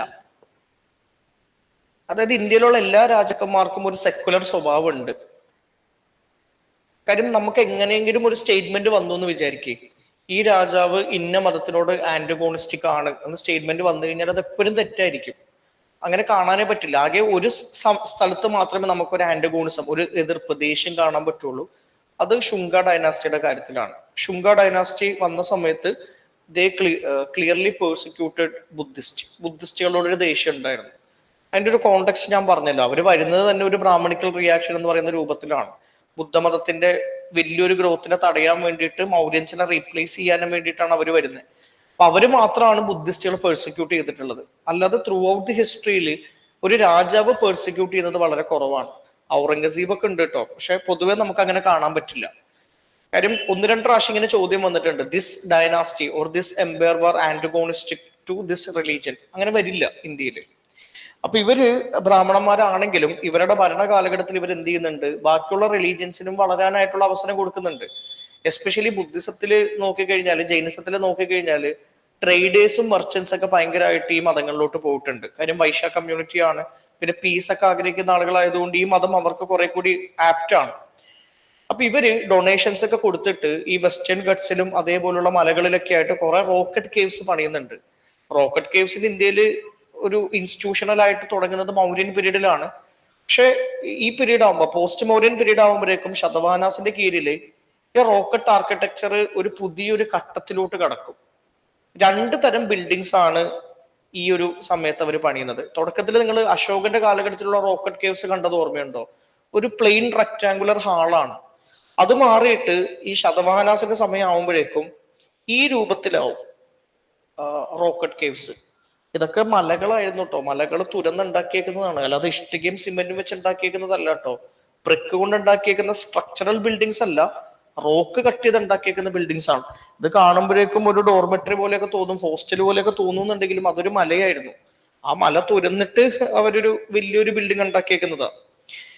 അപ്പൊ ഇപ്പം റോക്കറ്റ് കേവ്സിൽ രണ്ട് തരം റോക്കറ്റ് കേവ്സ് ഉണ്ട്. ഒരു റോക്കറ്റ് കേവിനെ വിളിക്കുന്ന പേരാണ് ചൈത്യ, വേറൊരു തരം റോക്കറ്റ് കേവിനെ വിളിക്കുന്ന പേരാണ് വിഹാര.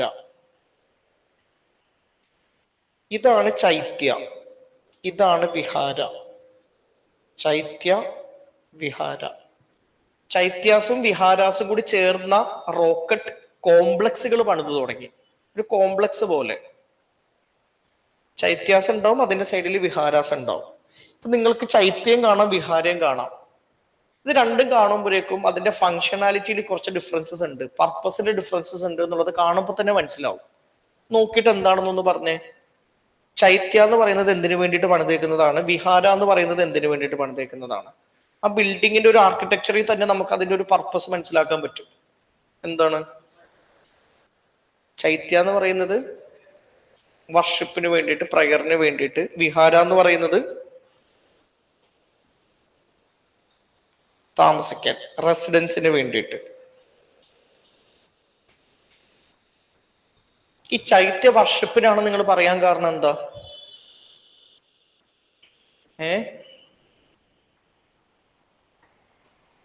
ഒരു അമ്പലത്തിന്റെ ഫീല് കിട്ടുന്നുണ്ടോ?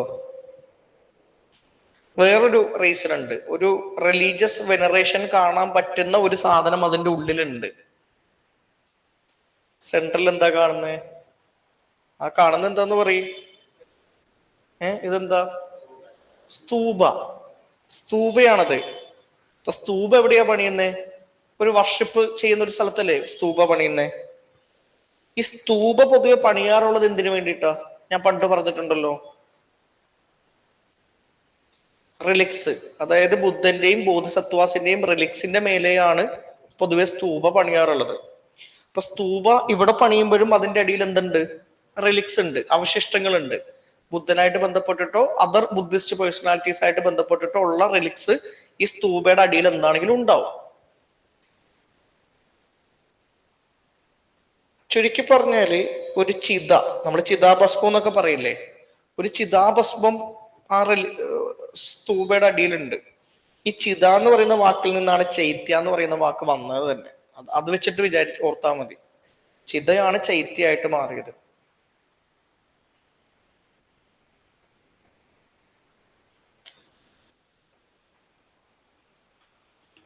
ഇപ്പൊ ഇതിൽ താമസിക്കാം, വിഹാരയിൽ താമസിക്കാം. അതിനുശേഷം എന്ത് ചെയ്താൽ മതി?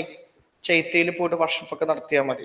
അപ്പൊ ബുദ്ധിസ്റ്റ് സംഘാസിന് താമസിക്കാനായിട്ട് വിഹാരാസ് ഉണ്ട്, വർഷിപ്പ് ചെയ്യാൻ വേണ്ടിയിട്ട് ചൈത്യാസ് ഉണ്ട്. ഇത് കണ്ടിട്ട് ശരിക്കും നിങ്ങൾക്ക് ഒരു സ്ട്രക്ചറൽ ബിൽഡിംഗ് പോലെയല്ലേ തോന്നുള്ളൂ. പുറത്തുനിന്ന് ഇഷ്ടികയൊക്കെ കൊണ്ടുവന്നിട്ട് പണിതത് പോലെയല്ലേ തോന്നുള്ളൂ. അതൊരു മലയാണ്. ആ മല തുരന്നിട്ട് അവരുണ്ടാക്കിയേക്കുന്നതാണ്. അതിൻ്റെ ഉള്ളിൽ റൂംസ് ഒക്കെ ഉണ്ട്, കട്ടിലടക്കമുണ്ട്.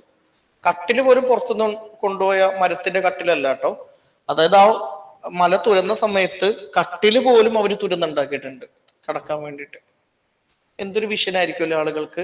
ആ മല കണ്ടിട്ട് ഇങ്ങനെ ചിന്തിക്കണ്ടേ, നമ്മൾ ഈ മലയെ ഇങ്ങനെ തുരക്കാൻ പോവാണ്, അകത്തോട്ട് നമ്മൾ ഇങ്ങനെ തുരക്കും, എന്നിട്ട് ഇവിടെ ഇങ്ങനെ കട്ടിലുണ്ടാക്കും. വല്ലാത്ത വിഷൻ വേണം, അല്ലാതെ ഒരിക്കലും അത് ബിൽഡ് ചെയ്യാൻ പറ്റില്ല. പക്ഷെ ഇതിനേക്കാളും വിഷനറി ആയിട്ടുള്ള പല ബിൽഡിങ്സ് ഇന്ത്യയിലുണ്ട്. നിങ്ങൾ കൈലാസനാഥ ടെമ്പിൾ കണ്ടിട്ടുണ്ടോ? എല്ലോറയിലുള്ള ഏർലി മിഡീവൽ പീരീഡ് എടുക്കുമ്പോൾ ഞാൻ പറയാതെ, എല്ലോറ എന്ന് പറയുന്നത് ഒരു മൗണ്ടൻ ആണ്. ഈ മൗണ്ടനിൽ ഒരു അമ്പലം പണിതേക്കുക. അത് മേലിൽ നിന്നാണ് തുരന്ന് ഇങ്ങനെ വന്നേക്കുന്നത് അടിയിലോട്ട്. അപ്പൊ ആദ്യം ഇത് വിഷ്വലൈസ് ചെയ്യണം. അല്ലാതെ ഇങ്ങനെ നമുക്ക് പതിയെ ഇത് ഇങ്ങനെ കാർവ് ചെയ്യാം അങ്ങനെയല്ല. ഇത് ആദ്യം എന്താണെന്നുള്ളൊരു വിഷൻ വേണം. ആ വിഷന്റെ അടിസ്ഥാനത്തിൽ എല്ലാവരെ കൊണ്ട് പണിയെടുപ്പിച്ചത് അങ്ങനെ ആക്കണമെന്നുണ്ടെങ്കിൽ ചെറിയ പണിയൊന്നുമല്ല. ഈ സമയത്തുള്ള ഇന്ത്യൻ കൾച്ചർ എന്നൊക്കെ പറയുന്നത് വേറെ ലെവലാണ് കേട്ടോ. അല്ലാതെ ഇതേപോലത്തെ സാധനങ്ങളൊക്കെ ഉണ്ടാക്കാൻ പറ്റില്ല. ലോകത്ത് വേറെ സ്ഥലത്തും റോക്കറ്റ് ആയിട്ടുള്ള സാധനങ്ങൾ ഉണ്ട് കേട്ടോ. പക്ഷെ ഇന്ത്യയിലുള്ളത് ഭയങ്കര മാഗ്നിഫിഷ്യന്റും ഇതുമാണ്, എക്സലന്റും ആണ്. ഇനി അടുത്തതായിട്ട് നമുക്ക് നോക്കാനുള്ള സൗത്ത് ഇന്ത്യൻ ഹിസ്റ്ററിയാണ്. ഇപ്പൊ നമ്മൾ ഇത്രയും നേരം പഠിച്ചപ്പോൾ സൗത്ത് ഇന്ത്യയുടെ ഹിസ്റ്ററിനെ പറ്റിയിട്ട് പറഞ്ഞിട്ടേ ഇല്ല കേട്ടോ. നമ്മൾ ഹാരപ്പൻ കൾച്ചറിനെ പറ്റി പറഞ്ഞു, വേദിക് കൾച്ചറിനെ പറ്റി പറഞ്ഞു, മഹാജനപദാസിനെ പറ്റി പറഞ്ഞു, മൗര്യൻസിനെ പറ്റി പറഞ്ഞു, പോസ്റ്റ് മൗര്യൻ പീരീഡിനെ പറ്റി പറഞ്ഞു.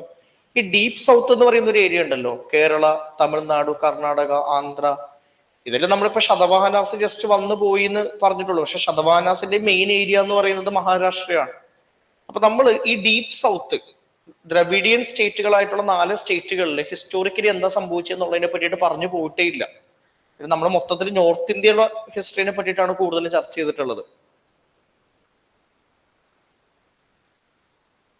സൗത്ത് ഇന്ത്യൻ ഹിസ്റ്ററിയിലും ഏറ്റവും ആദ്യം ഒരു സ്റ്റോൺ ഏജ് ഉണ്ടാവും. നമ്മൾ സ്റ്റോൺ ഏജിനെ പറ്റിയിട്ട് ഒരു ക്ലാസ് എടുത്തല്ലോ തുടക്കത്തിൽ, പ്രീ ഹിസ്റ്റോറിക് പീരീഡ്. അത് ഇന്ത്യക്ക് വേണ്ടി മൊത്തത്തിലാട്ടോ എടുത്തത്. അതിന് നോർത്ത് ഇന്ത്യ സൗത്ത് ഇന്ത്യ എന്ന് പറയുന്ന ഡിവൈഡ് ഇല്ല. സ്റ്റോൺ ഏജ് എന്ന് പറയുന്ന ഒരു പീരീഡ് ഉണ്ട്. ഈ സ്റ്റോൺ ഏജിന് ശേഷം നോർത്ത് ഇന്ത്യയിൽ പിന്നെ ഹാരപ്പൻ കൾച്ചറാണ് വന്നത്. ഹാരപ്പൻ കൾച്ചറിന് ശേഷം വേദിക് കൾച്ചർ. സൗത്ത് ഇന്ത്യയിലെ സ്റ്റോൺ ഏജിന് ശേഷം വന്നൊരു കൾച്ചറിന്റെ പേരാണ് മെഗാലിത്തിക് കൾച്ചർ. ഞാൻ എന്താണ് മെഗാലിത്തിക് എന്നുള്ളത് പറയാം. ഇപ്പൊ നിങ്ങളതൊന്ന് എഴുതിയെടുത്താൽ മതി. Megalithic culture. ഈ മെഗാലിത്തിക് കൾച്ചറിന് ശേഷമാണ് സൗത്ത് ഇന്ത്യയിൽ സ്റ്റേറ്റ് ഫോർമേഷൻ നടന്നിട്ടുള്ളത്.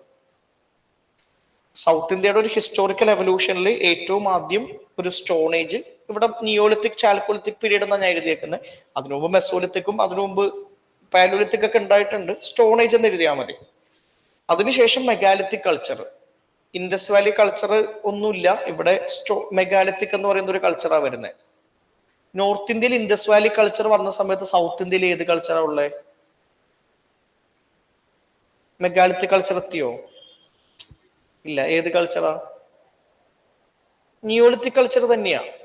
അതുകൊണ്ടല്ലേ ഇൻഡസ് വാലി കൾച്ചറിന്റെ ആളുകള് കോളാർ ഭാഗത്തുള്ള കർണാടകയിലുള്ള നിയോളിത്തിക് മനുഷ്യന്മാരുടെ കയ്യിൽ നിന്ന് ഗോൾഡ് വാങ്ങി എന്നൊക്കെ പറഞ്ഞിട്ടില്ലേ?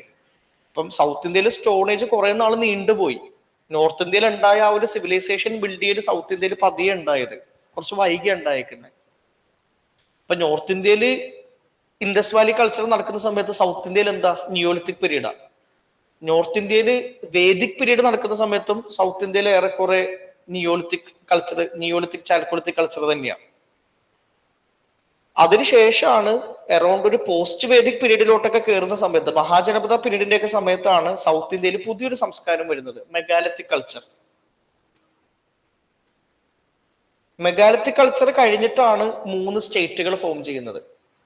അതായത് അവിടെ post Vedic period state formation ഉണ്ടായപ്പം ഇവിടെ മെഗാലിത്ത്, അവിടെ മൗര്യൻസ് ഉണ്ടായപ്പോഴാണ് ഇവിടെ ചേര ചോള പാണ്ഡ്യ ഉണ്ടാകുന്നത്. നമ്മൾ കുറച്ച് പുറകിലാ പോകുന്നത്. സൗത്ത് ഇന്ത്യയുടെ ഹിസ്റ്റോറിക്കൽ എവല്യൂഷൻ എന്ന് പറയുന്നത് കുറച്ച് ഇൻഫീരിയർ ആണ് നോർത്ത് ഇന്ത്യനെ വെച്ച് നോക്കുന്ന സമയത്ത്. അന്നത്തെ സമയത്തെ കാര്യമാട്ടോ പറയുന്നത്. ഇന്ന് നമ്മൾ അവരെക്കാളും സുപ്പീരിയർ ആണ്. ഹിസ്റ്ററിയിൽ ഓരോ ഘട്ടങ്ങളുണ്ട്. ആ സമയത്ത് ഹിസ്റ്ററിയുടെ ഒരു പ്രോഗ്രഷനിൽ നോർത്ത് ഇന്ത്യ മുന്നിലും സൗത്ത് ഇന്ത്യ പുറകിലുമാണ്. അവർ ഇൻഡസ് വാലി കൾച്ചറിൽ കയറിയപ്പോൾ നമ്മൾ നിയോളിത്തിക്കിലാണ്. അവര് വേദിക് പീരീഡിൽ കയറിയപ്പോൾ നമ്മൾ നിയോളിത്തിക്കിലാണ്. അവര് പോസ്റ്റ് വേദിക് പീരീഡ് മഹാജനപദാസ് തുടങ്ങിയ സമയത്താണ് ഇവിടെ എന്തുണ്ടാകുന്നത്? മെഗാലിത്ത് എന്ന് പറയുന്ന ഒരു സംവിധാനം ഉണ്ടാകുന്നത്. അവിടെ മൗര്യൻ എന്ന് പറയുന്ന വലിയൊരു സാമ്രാജ്യം ഉണ്ടായപ്പോഴേക്കും ഇവിടെ ചേര ചോള പാണ്ഡ്യയിൽ എത്തിയിട്ടുള്ളൂ. അപ്പൊ നമ്മൾ കുറച്ച് ബാക്കിലായിട്ടാ പോകുന്നത്. ഇനി എന്ത് ഈ മെഗാലിത്ത് എന്ന് പറഞ്ഞാല്? അതിനെപ്പറ്റി ഡീറ്റെയിൽ ആയിട്ട് നമുക്ക് അടുത്ത ക്ലാസ്സിൽ പറയാം. എന്നാലും ആ വാക്കിൽ നിന്ന് എന്തെങ്കിലും അർത്ഥം കിട്ടുന്നുണ്ടോ എന്ന് നോക്കിയേ. വലിയ കല്ല്. പൊതുവെ നമ്മൾ നിയോലിത്തിക്, പാലോലിത്തിക് എന്നൊക്കെ പറയാറുണ്ടല്ലോ. അവിടെ ഹണ്ടിങ്ങിന്റെ വെച്ചിട്ടാ പറയാറ്. ഇപ്പൊ നിയോലിത്തിക് എന്ന് പറയുന്നത് പോളിഷ്ഡ് ആയിട്ടുള്ള ഷാർപ്പായിട്ടുള്ള സ്റ്റോൺസ് ഉണ്ടാക്കിയ സമയം. അത് വെച്ചിട്ട് നമ്മൾ എന്ത് ചെയ്തു? പ്ലവിങ് ഒക്കെ നടത്തി. ഇവിടെ മെഗാലിത്ത് എന്ന് പറയുന്നത് വലിയ കല്ലാണ്. ഈ വലിയ കല്ലുകൊണ്ട് എന്ത് ചെയ്തിട്ടുണ്ടാവും? എന്തുകൊണ്ടാണ് ഇതിനെ മെഗാലിത്തിക് എന്ന് പറയുന്നത്? വലിയ കല്ലുകൊണ്ട് എന്തായാലും ഹണ്ടിങ് അല്ല ചെയ്തിട്ടുണ്ടാകുക. കാര്യം അതിനു മുമ്പ് നിയോലിത്തിക് ഓൾറെഡി വന്നല്ലോ. അവര് പോളിഷ്ഡ് കല്ല് വെച്ചിട്ട് അഗ്രികൾച്ചർ ഒക്കെ ചെയ്തൊരു കാലഘട്ടം അതിന് മുന്നേ വന്നിട്ടുണ്ട്. അപ്പൊ മെഗാലിത്തിക് എന്ന് പറയുന്നത് വലിയ കല്ലില് വെച്ചിട്ട് ഹണ്ടിങ് ചെയ്യാൻ പിന്നെ പോകേണ്ട ആവശ്യമില്ല, അല്ലേ? ലോജിക്കലി ആലോചിക്കും മനസ്സിലാക്കാൻ പറ്റുമല്ലോ. മെഗാലിത്ത് എന്ന് പറഞ്ഞാൽ വലിയ കല്ലാണ്. ആ വലിയ കല്ല് വെച്ചിട്ട് എന്താ അവർ ചെയ്തിട്ടുണ്ടാവുക? കുറച്ചൊരു സ്ട്രക്ചേഴ്സ് ഉണ്ടാക്കി. ഇതേപോലത്തെ കുറച്ച് കെട്ടിടങ്ങളല്ല, സ്ട്രക്ചേഴ്സ് ഉണ്ടാക്കി. ഇതിനെയാണ് മെഗാലിത്ത് എന്ന് വിളിക്കുക. വലിയ കല്ലുകൾ വെച്ചിട്ട് ഒരു സംഭവം പണിതു. അതെന്താണെന്നുള്ള ഞാൻ അടുത്ത ക്ലാസ്സിൽ പറയാം കേട്ടോ. എന്താണ് ഈ മെഗാലിത്ത്, ആ ഒരു കൾച്ചറിന്റെ ഫീച്ചേഴ്സ് എന്തൊക്കെയാണ്, എന്തിനാണ് ഇത് പണിതത്, അതിന്റെ ഉള്ളിൽ എന്തെങ്കിലും ഉണ്ടോ, അതിന്റെ അടിയിൽ എന്തെങ്കിലും ഉണ്ടോ, അതൊക്കെ നമുക്ക് അടുത്ത ക്ലാസ്സിൽ നോക്കാം.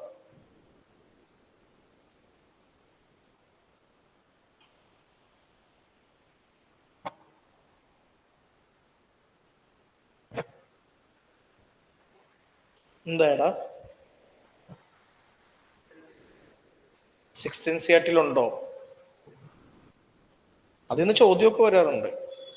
അതിന്റെ 5ാമത്തെ പേജിലോ 6ാമത്തെ പേജിലോ എന്തോ ഒരു മാപ്പ് കൊടുത്തിട്ടുണ്ട്.